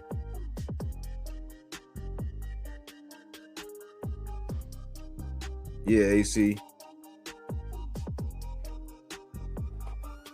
You there, AC? Yeah, I'm here. Yeah, but I was trying to lay down the foundation and get into why most people come in here is for this. And what I seen was there's something going on with Eddie and Subriel, in which Eddie is offended, or he's trying to play I don't know if it's playing Dalton Smith up or there's really some kind of bad blood, but he's been quipping that Subriel Matias, throughout the little press conferences and things like that. And Subriel been looking pretty serious. He's been looking pretty, like straightforward. And Subriel saying he's gonna knock this dude out. But I'm thinking it'd be sweet revenge if Subriel Matias was to knock out two birds with one stone by stopping Dalton Smith. Now, when it comes to the matchup itself, Dalton Smith is very patient. He is like surgical with that right hand. He can throw, he can hurt you with the uppercut. He can hurt you to the body. And he somewhat disguises it very well. It looks like he's very comfortable on the back foot when I saw him. But the only thing is, with a guy like Subriel's like, you almost gotta have like 3 or 4 fly swatters and one extra arm with him, because it's a suffocating style. He don't give you time to think. Most of the time you're trying to move your legs, and then once he get to touching you, that is the sweet science to where your body is trying to evade. It's something that happens automatically where you're trying to get out of there, you're trying to get away, because he's all on top of you, he's swarming you. It feel like he got like 4 arms. And I don't think, this is where I think the problem is with Dalton Smith. I don't think his output is enough to keep Subriel off of him. Now, if he's on the back foot and Subriel Matias do that thing to where he come in with his arms, like sometimes he just walk right in, he don't jab, he just step forward. Dalton Smith can get a knockdown, or if he hit him right, he can stop him if Subriel get reckless and come in with his guard wide open, and he do that thing where he just step in and Dalton times him, because that right hand is nice, especially if he sit down on it. And I think that's his weapon of choice. I just don't think, from looking at him, he has enough output to keep Subriel off of him. You know what I'm saying? Even though he do got a nice right hand, I think Dalton Smith can be hit. We all know Subriel, he get hit too much for me, but I don't think it's going to be a problem, because I think Dalton's going to be worried about protecting himself more than he is trying to hurt Subriel. I could be wrong, but I don't think it's going to go the distance, and it's going to be like one of Subriel. Subriel might take a couple punches in the first 2-3 rounds, and then normally what happens is it's like a breaking point around the 4th, 5th, 6th, probably about the 7th round, as Subriel just keep coming, like the boogeyman that he is, like the stalker that he is. And that's when I see about the 7th, probably when it's going to start getting ugly, probably about the 7th. I don't even see it going that long, but I could be wrong. And that's my initial thoughts. Yeah, me, I'm kind of in the same space with the Taylor being cautious, because of the potential of what Dalton Smith has to bring, or will bring, or whatever. But this fight makes me very, very nervous with Subriel, because if he doesn't fix the issues that you consistently talk about, is I just get nervous because you get into this thing where you want to get in these exchanges, and you're willing to exchange to get yours off. Dalton Smith is, in my opinion, might play the game of exchanges, but if he has the great game plan, he's going to look at I believe it was the Liam Paro fight, and look at how Liam Paro was able to offset him, make him constantly reset, and every time he reset, he let his hands go, to where that's that one little area with Subriel that if you're going to have success with him, it's in the area of making him reset, making him go into that thing, to whereas his frustration level is not within a physical face or anything like that. You just see his frustration level starts to show when he just goes straight at you. because he's like, no, I got to get this get back. I got to get this get back. And as that starts to build up, because you feel every punch, you feel a body shot, you feel a headshots and things, in which each one of them, you start to feel like these points are accumulating. And I think that's where it could be dangerous for Subriel. The scary part for me is the first 4, maybe 5 rounds against Dalton Smith. If Dalton Smith is able to come out, stay behind the jab, and use that right hand, he's going to put Subriel 5 rounds behind him. If his game plan is to stay disciplined, stay patient, work off the jab, and use that right hand often and strategically, you're going to put Subriel at least a 4 maybe 5 round deficit, to where he's going to need something to try to catch up. And that's where you might start to have the success with picking them apart, staying mobile, and then riding out to pick them apart, stay mobile, cruise control type of thing. So yeah, it could be ugly, but also I don't know, and I haven't seen anyone who Dalton Smith has fought that has that kind of power behind him like a Subriel. And that could be the equalizer. The size, the power, the mere fact that pressure is always there. I have not seen Dalton fight somebody like that or really be able to deal with that, especially when you're a UK domestic fighter. So this one is interesting to me. It has some pitfalls for both guys. So originally I was like, this should be an easy one for Subriel. Then when I started to like really look at it, I was like, there could be some traps, but theoretically this fight still should be easy for you, Subriel.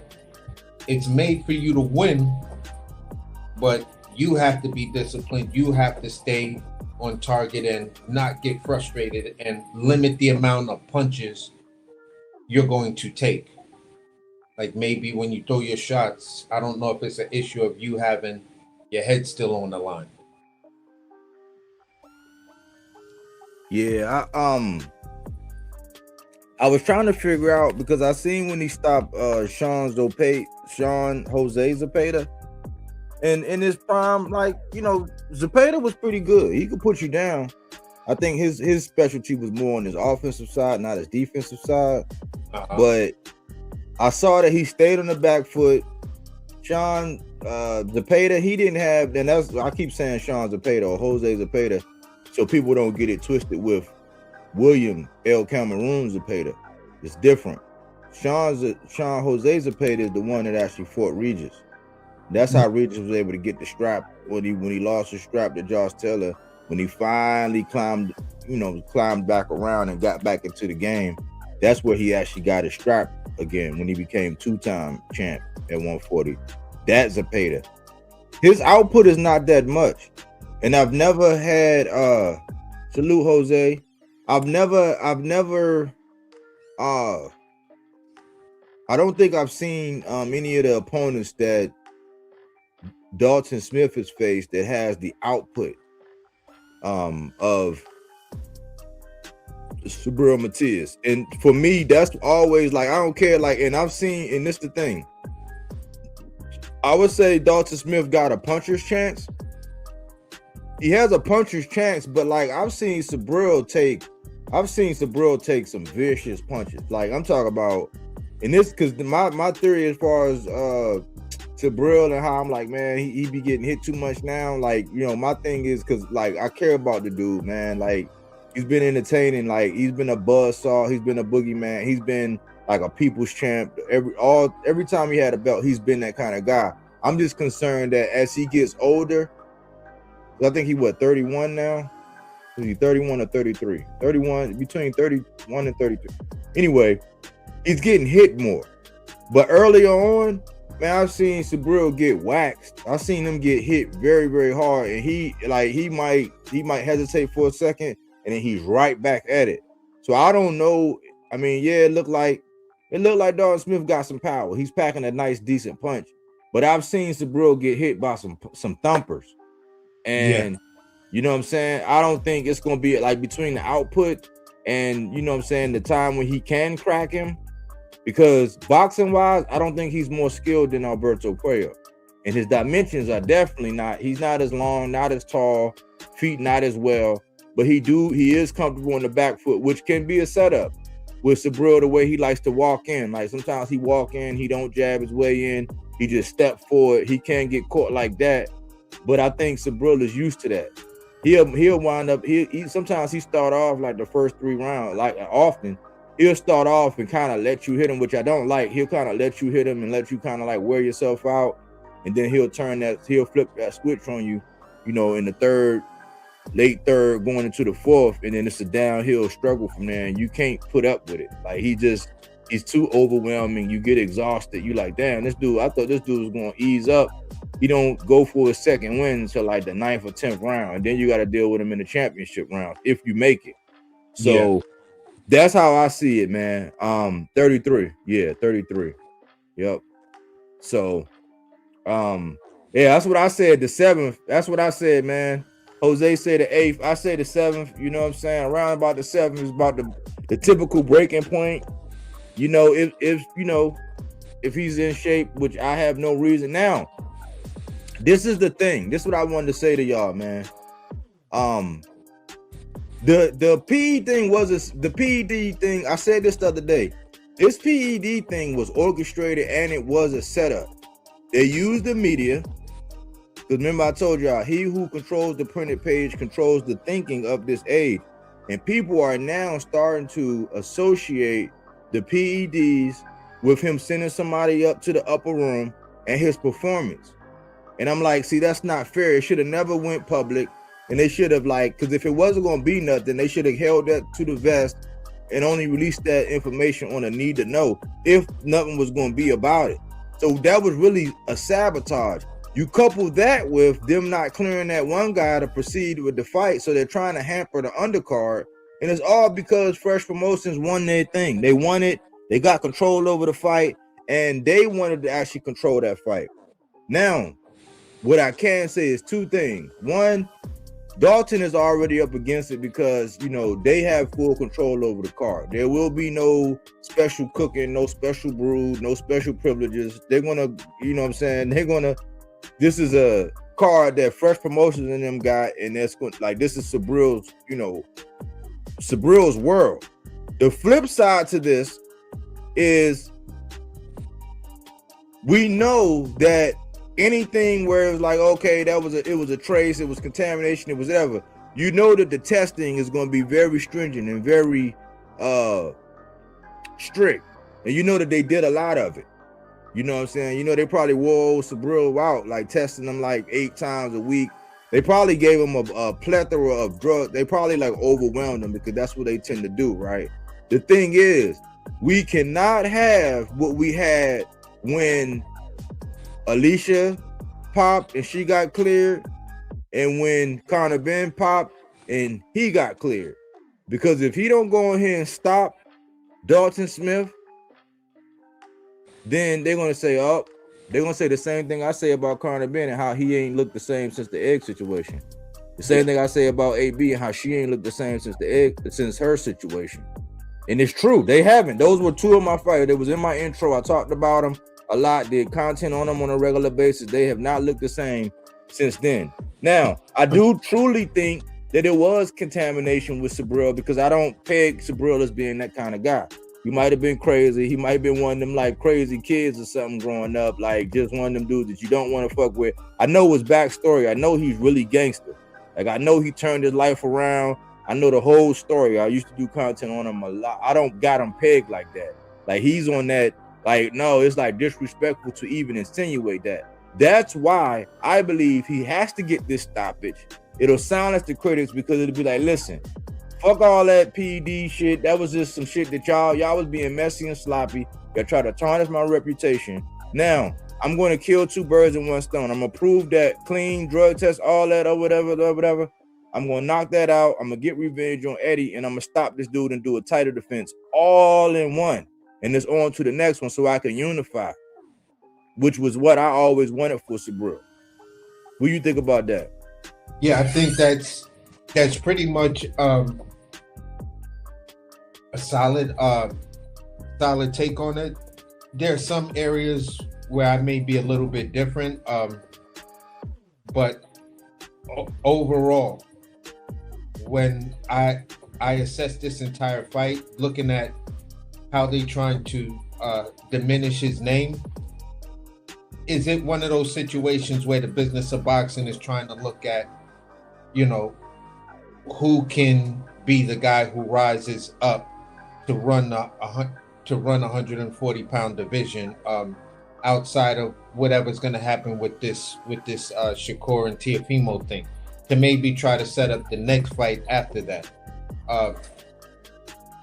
When I look at it from that perspective, I can understand the play against Subriel. You know what I'm saying? And whereas at times, you know, at least with the heavyweight division and things like that, the big money is in the UK. Maybe in some other divisions, there's decent money in the UK, but the 140-pound division has some potential. You know what I'm saying? And unfortunately, from what I know so far, or what I'm looking at so far, Dalton Smith might be that guy, because here's an interesting fact. I don't know who's the number one guy in this division in the UK, but Dalton Smith is sitting at the number 2 spot. Mm-hmm. So if Dalton Smith is sitting at the number 2 spot, that may tell us something. You know, he's undefeated. He's 1 inch taller. He has a 72% knockout ratio. Subriel has a 93 or 9. Yes, I believe it's 93. Yeah, I mean 95% knockout ratio, almost a 96% knockout ratio. So at the end of the day, and he's an inch shorter. So be careful of the business of boxing, and hopefully Subriel may realize that the business of boxing is not on his side in this fight. The promotional companies are not on his side in this fight. So the stoppage is your redemption, whether it's a TKO stoppage, which I'm leaning more towards. You feel what I'm saying? And I'm thinking he might get the TKO in the 9th. So we're looking at between the three people who's looking at the stoppage for Subriel, somewhere between the 7th and 9th round. You know what I'm saying? So again, I think it's going to come in the 9th round, because once that paradigm starts to change, we may see Dalton Smith try to use his footwork to play keep away and just fight off the jab and try to constantly bluff Subriel with that right hand after catching him a couple of times early. I think that may be their game plan. Catch him early and often with that right, and maybe try to make him think about that right for the rest of the fight. So he's going to have that hesitance of coming in and trying to impose will. But looking at Subriel, if that's where y'all are going to, you know, try to build that foundation, you better make sure that shit is, you know, on good land, that's got good soil, no sand, no bullshit on it. You know what I'm saying? Because I haven't seen that. He stays in the fight. He stays trying to win the fight, whether he's winning or losing. So if that's your dynamic, that might put you guys in trouble and make it a little bit more easier. And, you know, Dalton Smith might get stopped in the 7th if that's your game plan. So if they got a smart game plan, it's it's full of micro adjustments that I can't even speak of at this point. You know what I'm saying? Because I'm in the same shoe. I'm not seeing a lot of footage on Dalton Smith to really know his full range. But so far, everything I've seen, he's not faced anybody remotely close that's in the category of the threat of Subriel or the volume Subriel brings to the table or the pressure Subriel brings to the table. Also, the power. Like, he's fought some guys that got power, but is it on the level of Subriel? And do they have the delivery mechanism that Subriel has, that, you know, to get that power off? These are all the questions that, in my opinion, are left to be answered, and we'll see on Fight Night. Yeah, I'm looking. Let me address some of these comments. I am Broly. My understanding of the Ryan thing, just to clear it up, my understanding of the Ryan thing is that Ryan, the only reason why he got suspended, and this is part of the media's doing. This is how media outlets and they all do it. The reason why Ryan got suspended was because he didn't disclose his supplements. Like, they still reason, just like with Subriel Matias, that the amount that they found was in line with the same amounts that represents contamination. Like, it's in line. The thing is, he didn't disclose what he was taking. Right? I think that they probably did a better job saying, hey, listen, man, we can't keep making a big fiasco out of this, especially if it come up with a fight or it was some fishy, funny business or whatever going on. Like, we can't keep like interfering with fights and having to go back and change records and deal with all of this. So we gotta like put out a firm effort that if this is what it is and you don't disclose it, okay, cool, we're gonna slam the door on you. I think that was the lesson that they gave Ryan. Like, that was really the lesson. He didn't want to go back and fight it because even if he fought it up there, he probably wasn't going to win. Why waste all that money and time? Just go ahead and get started with a suspension because I didn't disclose it. Now, you do have to disclose it because I think at some point it was binary. But when they actually went to the amount, the sample size, it was consistent with contamination. So they had to suspend him for not disclosing the supplement. He did not get suspended for popping hot. That's why some people are not even treating him like a drug cheat because the amount was consistent with contamination. The same level of care or concern that they're giving Subriel Matias because the amount is like it's nothing, like it's less than nothing. The Janabek thing, that is a substance known for cheating. Some very popular athletes have been knocked for it. And there was no case, there was no question about that. Like over there in Eastern Europe, that's a drug that was known for like drug cheating. You know what I'm saying? There was like a steroid that was known for drug cheating. So that's why, like in all three different cases, it was different. For one, Devin had a fan base that was combating and putting and flooding the market. He who controls the printed page, to include the media, controls the thinking of this age. So if you can get 1,000 channels out here saying, oh, yeah, you're going to prick the mind and you're going to have people that want to be able to continue to get money off of supporting that fighter, get super chats, get comments, get attention off of it. That's what Devin and them have.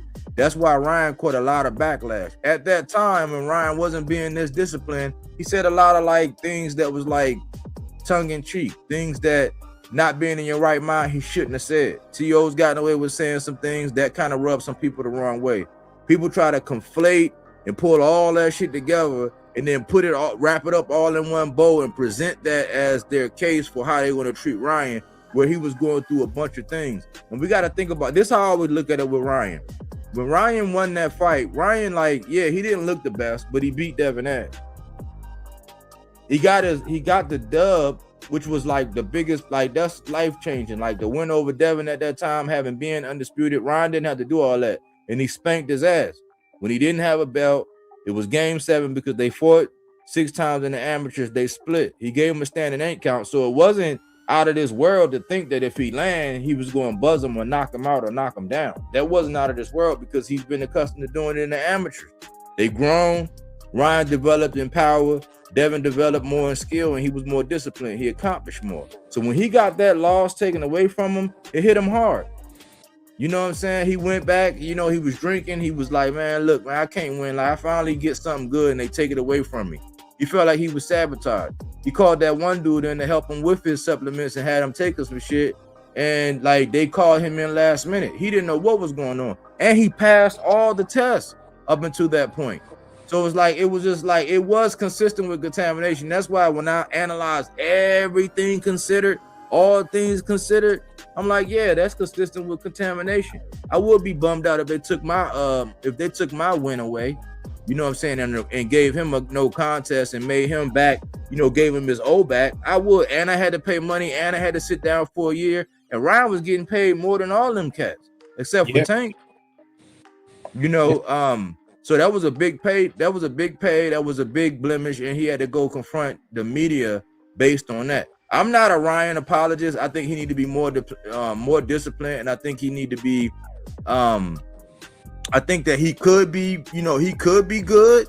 He could be like great actually if he was more disciplined. But I do think he's spoiled at this point, and Ryan kind of like is what he is in tip top shape and focus. He's gonna be a tough out for anybody, but. I think he's spoiled. You know what I'm saying? He knows that, like, if you know that you can always go get money somewhere else and do this, are you gonna be fully dedicated when you can just jump out and get 20 million here, 10 million there? It's like you could just reach in the cookie jar and grab whatever you want. Frame wise, skill wise, he got the makings of being a great boxer. He's just not disciplined enough, and he already made too much money.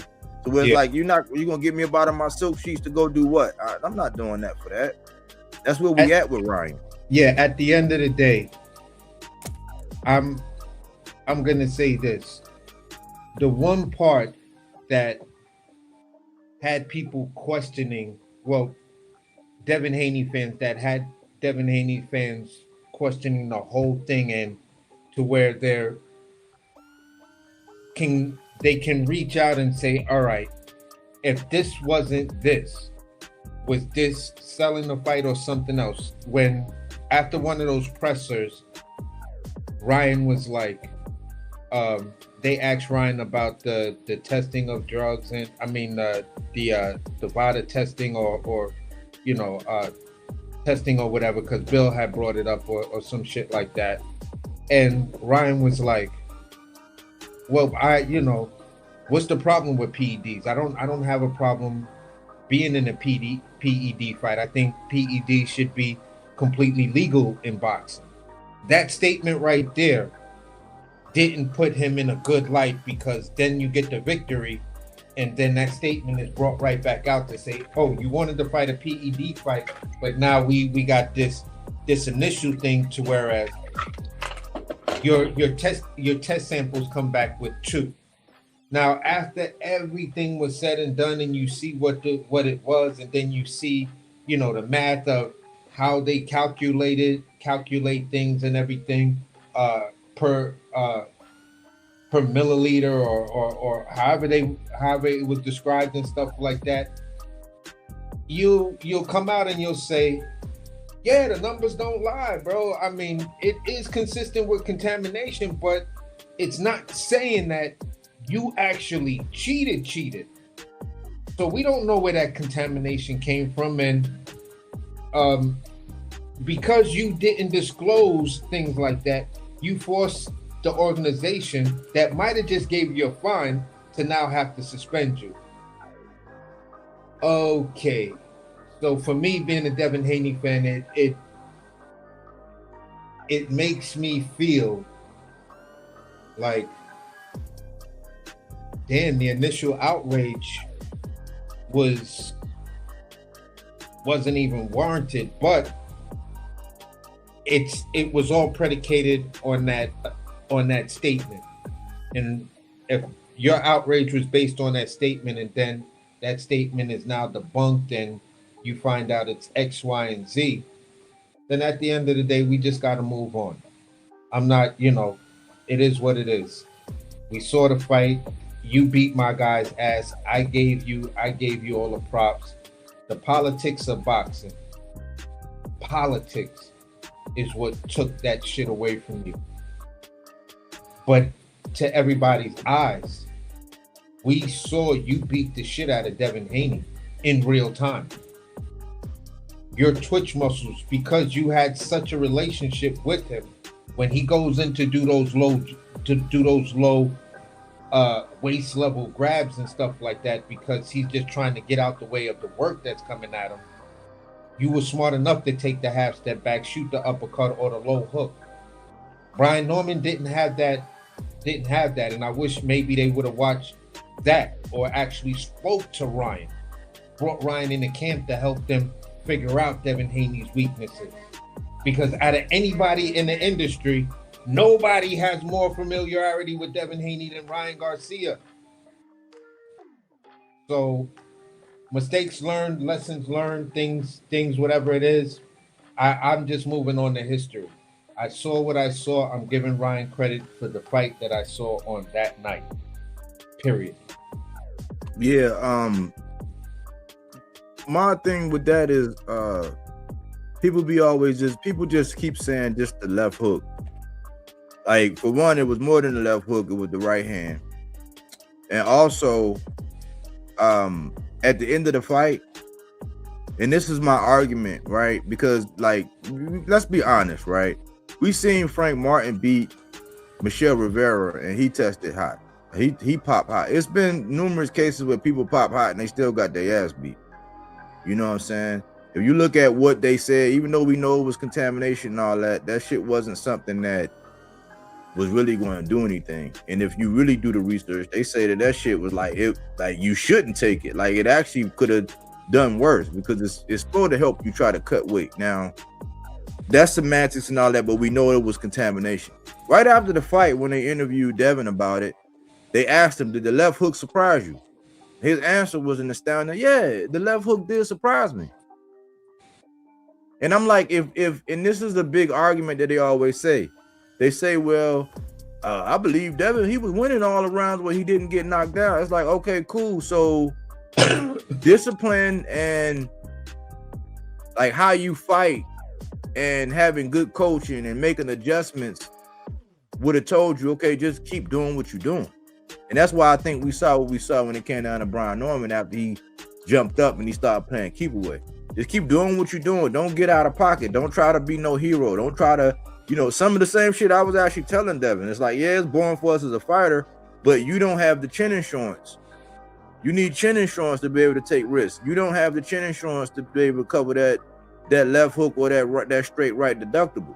You know what I'm saying? You can't cover that. You're going down. You're going to crash and burn.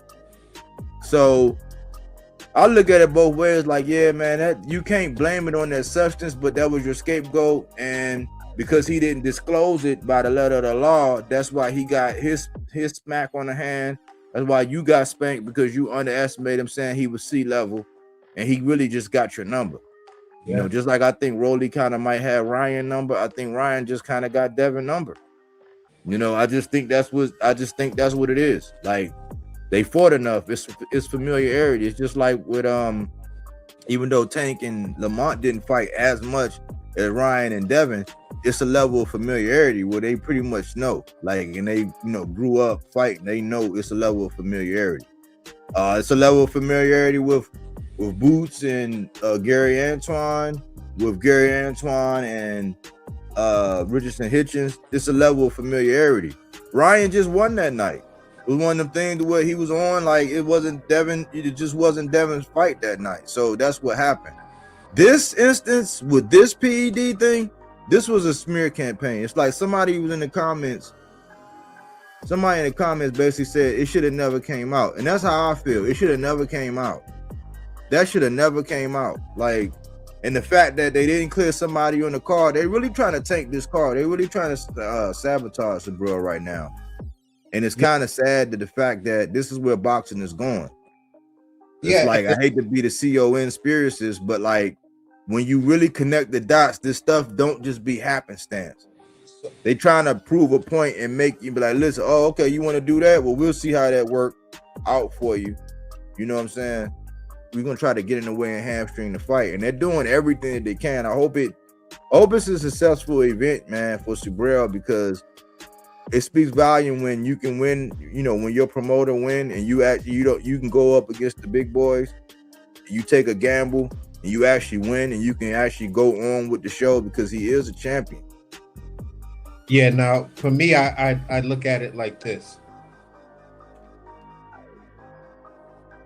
Puerto Rico is kind of wide open. You know, there are several Puerto Rican fighters that are making names for themselves. I think Keith Colon is one coming out of New Jersey. Liam Paro, Subriel Matias, and a couple of others. I was just about to Google a list of this crop of current Puerto Rican fighters. When you look at it, right? When you look at it, it comes down to, okay, Puerto Rico is wide open. We did have some successful cards in Puerto Rico. You know, the viewership was good. It might have been more than what was expected for these cards. Turkey got involved in some of this stuff. So the point is that there's money in Puerto Rican boxing. So yeah, is Subriel that type of dude that can be the face of Puerto Rican boxing? I mean, I would say he been holding it down. Berlanga tried to jump up and do it. He got beat down. Xander Zayas, he's probably, because of the aesthetic, the fact that he actually speak English, he cross over. He's a crossover guy. He's tenured. He was, before Abdullah Mason, he was the youngest. He's getting ready to be probably the youngest to unify. I got to do my homework. But if he is successful in unification, they probably going to give that mantle to Xander. I think Xander is probably the closest one. I seen here recently Yankee L Rivera just got relieved of his strap, man. That was kind of tough seeing that, because I like Yankee L. But he's a small guy. But I think Xander's going to be the face. Right now, Subriel kind of been holding it down for, you know, a couple years. But I think they're going to make Xander the face. Yeah, now Berlanga dropped. Berlanga used to be the number one guy. Xander was number two. Now it's Xander's number one. Yankel Rivera's sitting at the number two spot. Juan Paul Rivera, Edgar Berlanga, Subriel Matias. Here's one that's gonna, you know, shock maybe some people. To end off this list of top 6 guys as don't say it. Please don't say it. Bro, you already know. Nah, I know it. It ain't who I think it is, man. Yes, it probably is. Shakur Stevenson. They put Shakur. Yes, sir. Yes, sir. That's funny as hell, man. 1, 2, 3, 4, 5. Shakur's it says Shakur is in the notable mentions category. Oh man, that's hilarious, man. Melazar, you claiming Shakur, man? You claiming Shakur, Melazar?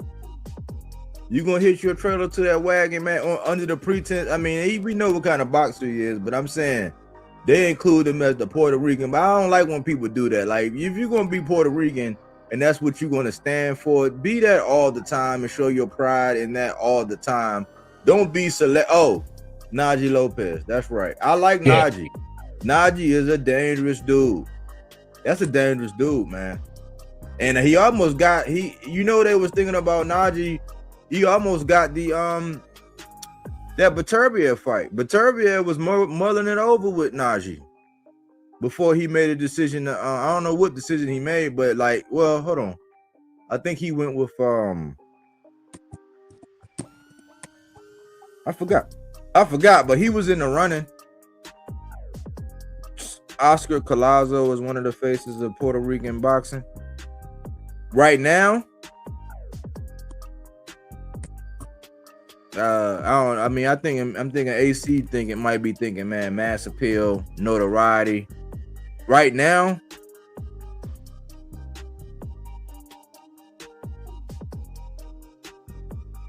I don't know.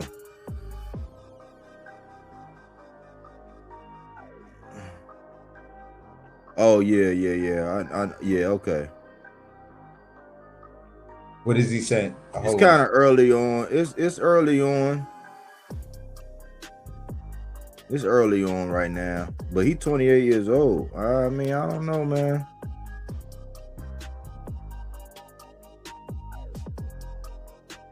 His name is probably in the hat, but I don't know, man. Yeah, so I want to ask Malazar what he think about Keith Colon, because that's, you know, he's a small guy too. Metro LeBron. Exactly, Jose.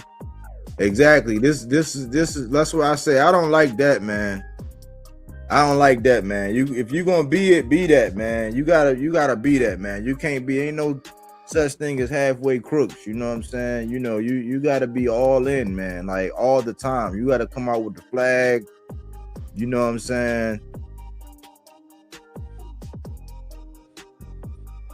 Yeah, he 105. Yeah, he a little guy. I seen him. I knew I seen him. I like him. Yeah, and that's why I was saying, you know, there's money in Puerto Rican boxing. Now I think it's the foot race to see who's going to be the face of that Puerto Rican boxing. Just like they just asked the question moving towards, you know, right before New Year's, who's the face of Mexican boxing? Who's the new face? And right now, it's a tie race where people want to realize it or not between Bam and David Benavidez. But there's this caveat to where David Benavidez is mixed. So I don't know if people are taken away from that. But at the end of the day, it can easily be Bam Rodriguez, a small guy. You feel what I'm saying? But the point I'm making is that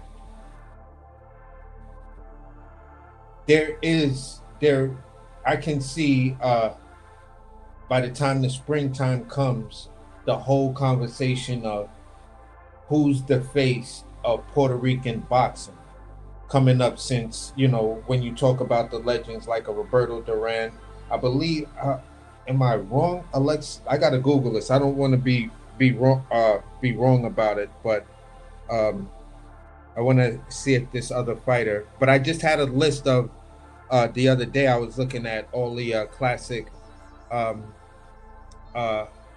Puerto Rican champs and stuff like that, champions in boxing that came out of Puerto Rico and stuff like that. And some dudes, I was surprised. I was like, I didn't know he was Puerto Rican. But the point I'm making is, you know, who's going to be that next guy? Who's going to be that next legend? So I think that's where Puerto Rican boxing is right now for this era. And I think being that it's becoming established now, and fights are happening on an island. I don't know if fights happened on an island back then. I think it was more like American stuff and shit like that. But hey, it's a brand new market. It's a market that has a lot of potential and shit like that, because, you know, you go to Puerto Rico, it's a beautiful place. Food, people, everything. Yeah, I think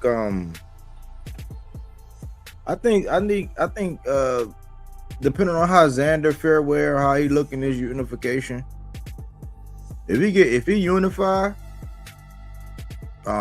he definitely gonna be the front runner for the new wave. Yeah, he's definitely gonna be the front runner. And then you got Najee Lopez. If he can get a marquee fight and he keep doing what he's doing, he's a gym rat. And he's a bigger guy, but like when you talk about commercial mass appeal, that's gonna be like that corporate and everybody gonna get behind and push, because Subriel was holding it down, and I still don't think that. I mean, I think that people was like rocking with Subriel, but I still don't think that he got where he needed to be because he was heavily avoided. Like he was a real boogeyman. Like we talk about Bakram and how he was a boogeyman because of what he did to Tim Zoo. When you actually send somebody up, and then time after time, in the first 3 rounds, they see you taking on all these punches, and then you turn it over, and then you just be breaking people. He made a dude shit on himself. You know what I'm saying? Like in the middle of a fight, he made him like, and people he didn't get. You gotta think he didn't get Devin, he didn't get T.O., he didn't get Rolly. He finally get the Liam Paro in his backyard, and Liam Paro edge him out. But like, if he would have got T.O., if he would have got Devin or Rolly, like if he would have got one of them, they would have had to stamp him. You know what I'm saying? So now he's like, okay, this is a second bite at the apple with the WBC. Because for a while, a lot of people was actually using that IBF. And if you didn't have a strap, you know what I'm saying, going for that IBF, they were just using that 10-pound rehydration like they do all the IBF champs. That's why I give him more respect. Now he got the WBC. We're going to see what it is, after this defense, because he deserves a unification. And like my man Bunker Man, who was on here earlier, I was saying that I didn't trust. I started like, I ain't gonna say not trusting Eddie, but I started being more particular of Eddie, being more crucial when it come to Eddie, and like really studying and watching his moves and not just listening to what he say. When I realized that he kept getting talent from over here, taking them over there, and using them for his purposes. And one of my concerns was Subriel Matias was never going to unify. I was like, man, you're gonna bring this dude over here just to do defense after defense after defense, and that's how I get you, defense after defense. And when you're not motivated, because it's odd that when it's not a big name, because I'm thinking, man, if Liam Parr would have been a bigger name or somebody that they'd have been like, oh yeah, you got to prepare and work for him, I don't think that would have happened. I think maybe it was one of them things to where like Subriel wasn't really up for it. It was in his backyard. And you know what I'm saying, he kind of just got edged. But had that been a bigger name or somebody that was like a more of a threat, I think he would have fought different. He'd have been more prepared. I think he would have been a little bit more focused. And that's what Eddie do. So I was like, for Subriel, I want him to at least unify. He might not go undisputed and all that, but at least get a shot at a unification. You know what I'm saying? So that's the thing with working with Eddie. But I think right now, the front runner gotta be Xander. I mean, I can't say Oscar Collazo. I've seen him before. I had to put the face to the name. But like at number 10, when you all the way down there at that minimum weight, and one like you unify that, you unify flyweight. I don't know if it's enough. You got to move up through a couple divisions. Like, we came up and on Pop's channel, we be saying 3 divisions. You might can get away with 2 depending on how dominant you were in 2 divisions, but like 3 is the key. That means that like really like pound for pound, you're not just doing that to people all the way down here. Like you can do it at this one, you can do it at this one. That's why people like Inouye, that's why Shakur, T.O. getting it because he was lineal 2 times. That's why he kind of get by without the 3. But Shakur getting ready to go to the 4th. Tank been the 3. Pound for pound. Jose, you forgot who wrong. Oh, Moritai. Y'all going at it. Let me see. Subriel is not beating any top fighters. And the Andy Cruz knocked out a guy 17-0 in his last fight. Jose, okay. Oh, okay. They going at it. Yeah, but this is why I was trying to point out something with this other dude who was just basically determined to turn everything into a debate. And I was just saying, it made no sense to me, Shakur saying I'm going to go up to 140 to fight Teofimo Lopez. If I win, I'm going to drop the belt and then go back down to 35 because I'm a 35 pounder, right? And I said, okay, so if you, how about this? Because I can't see Shakur going up to 140, claiming he's snatching a real belt and then going back down to 35. I said, if you really, really, you know, wanted to make a statement, yeah, the Teofimo fight is what it is. But there was history, you know, not the niceties and stuff like that you share with Tio, but there was history with you and Subriel, where Subriel was getting at you like, listen, forget all of that talking, let's just fight. You keep saying X, Y, and Z, so if you come up to 140, why don't you come see me? Shakur's comment basically was, nah, I don't want to fight him, I want to spar him.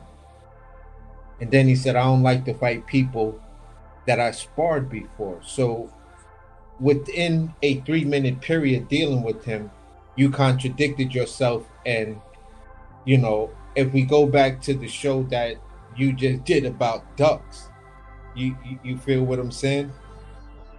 You already put in the foundation of how you're gonna duck this guy once you get up to 140.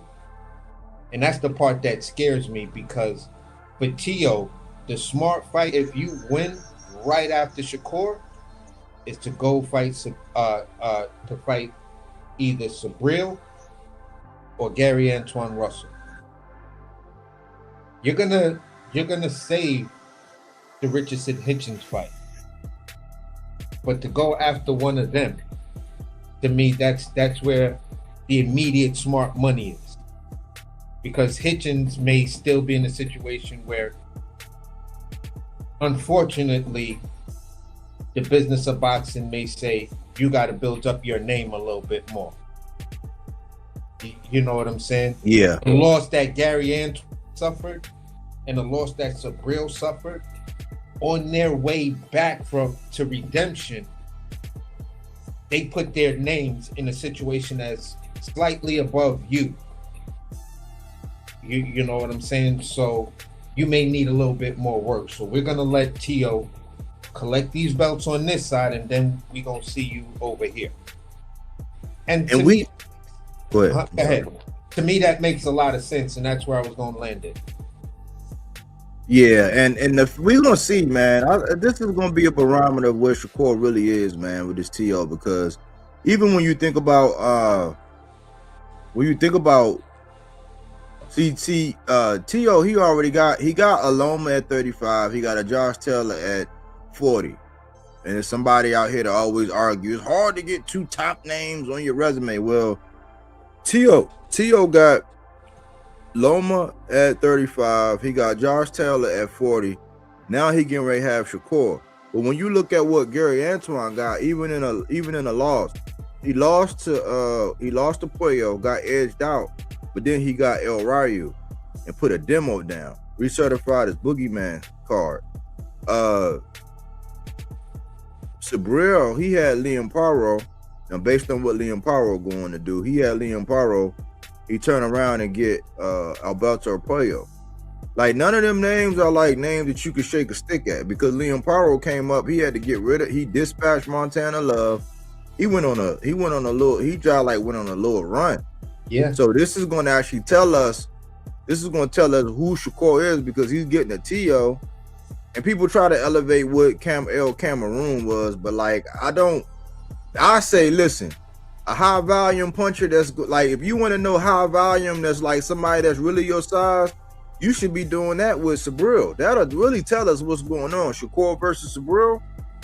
Bro, but I know he ain't gonna do that. Like, if the winner of this need to unify with Subriel. I argued to fight Subriel first, to establish and put the division on notice. That would have been super notice. and then turned around and said, "Yeah, Tio, what's really good?"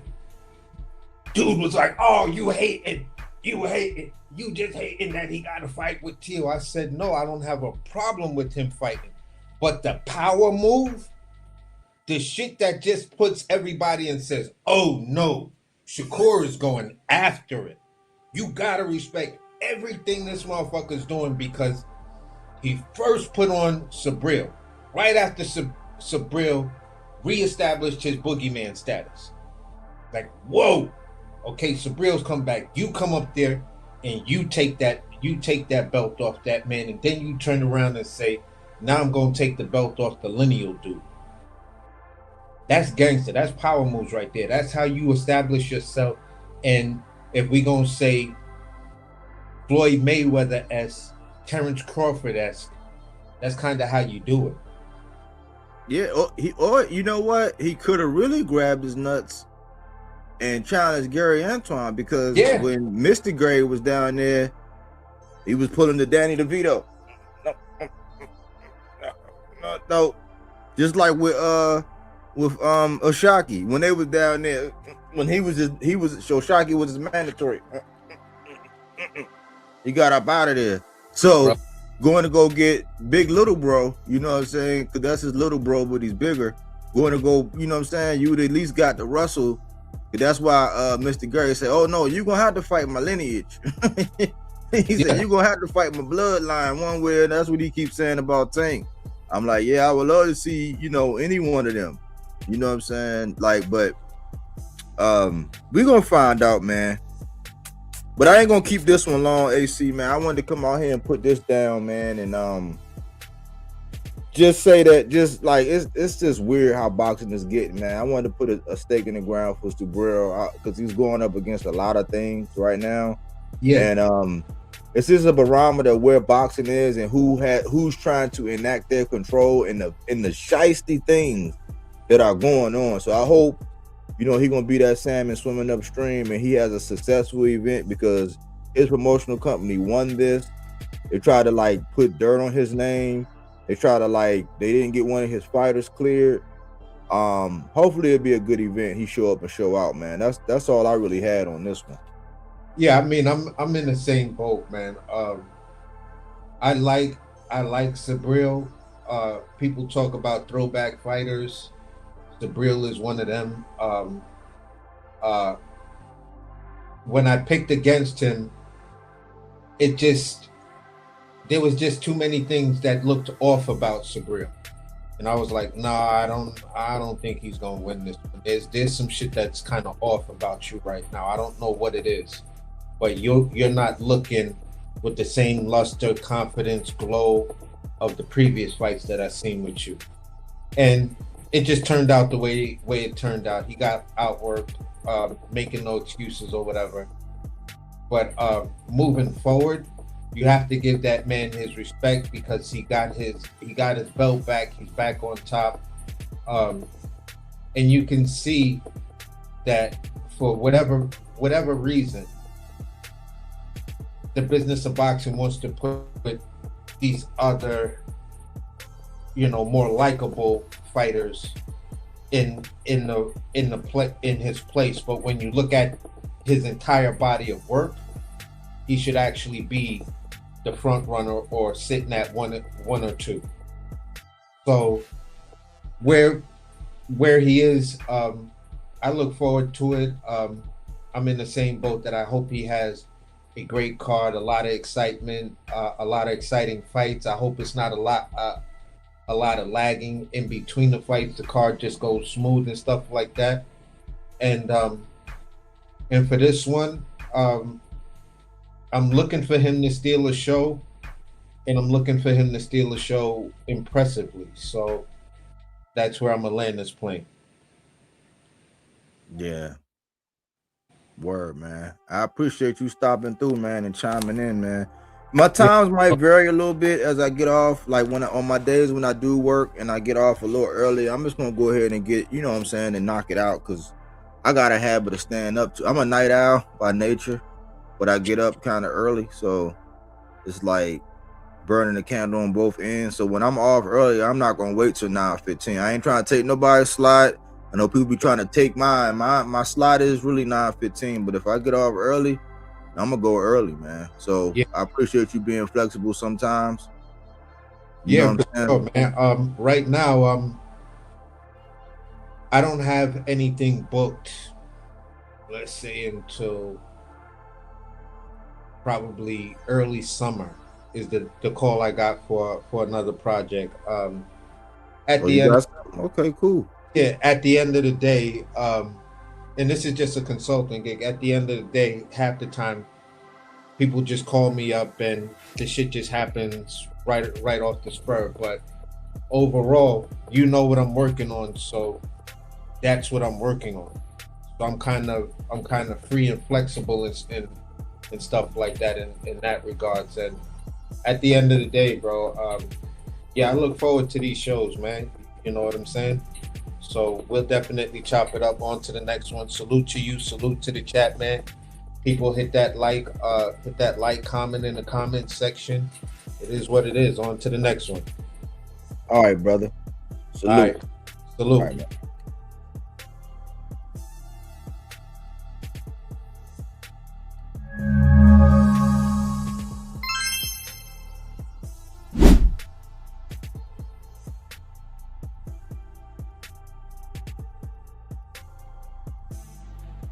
Yeah, man. Wanted to put a stake in the ground for my guy Subriel. I know I kind of like I don't do as much content on Subriel as much anymore, but I kind of needed to be in, man. I hate being on the outside looking in, man. I was trying to get more information. I hate using secondhand information and like piecing things together just to do content. You know what I'm saying? I'm not in the know when it comes to Subriel, so I was like, let me step back a little bit. Still got a lot of love for Subriel, man. I'm still gonna continue to put stakes in the ground, especially since he's one of my guys at 140. And I hope he's successful. I hope he get his sweet revenge. I hope he really stick it to Eddie, man, so Eddie cannot be playing with us. You know, when you sign somebody, you got a responsibility to promote them just like you do everybody else. You shouldn't be walking away like just because we ain't doing business no more, then like, no, man, that's not how it should go.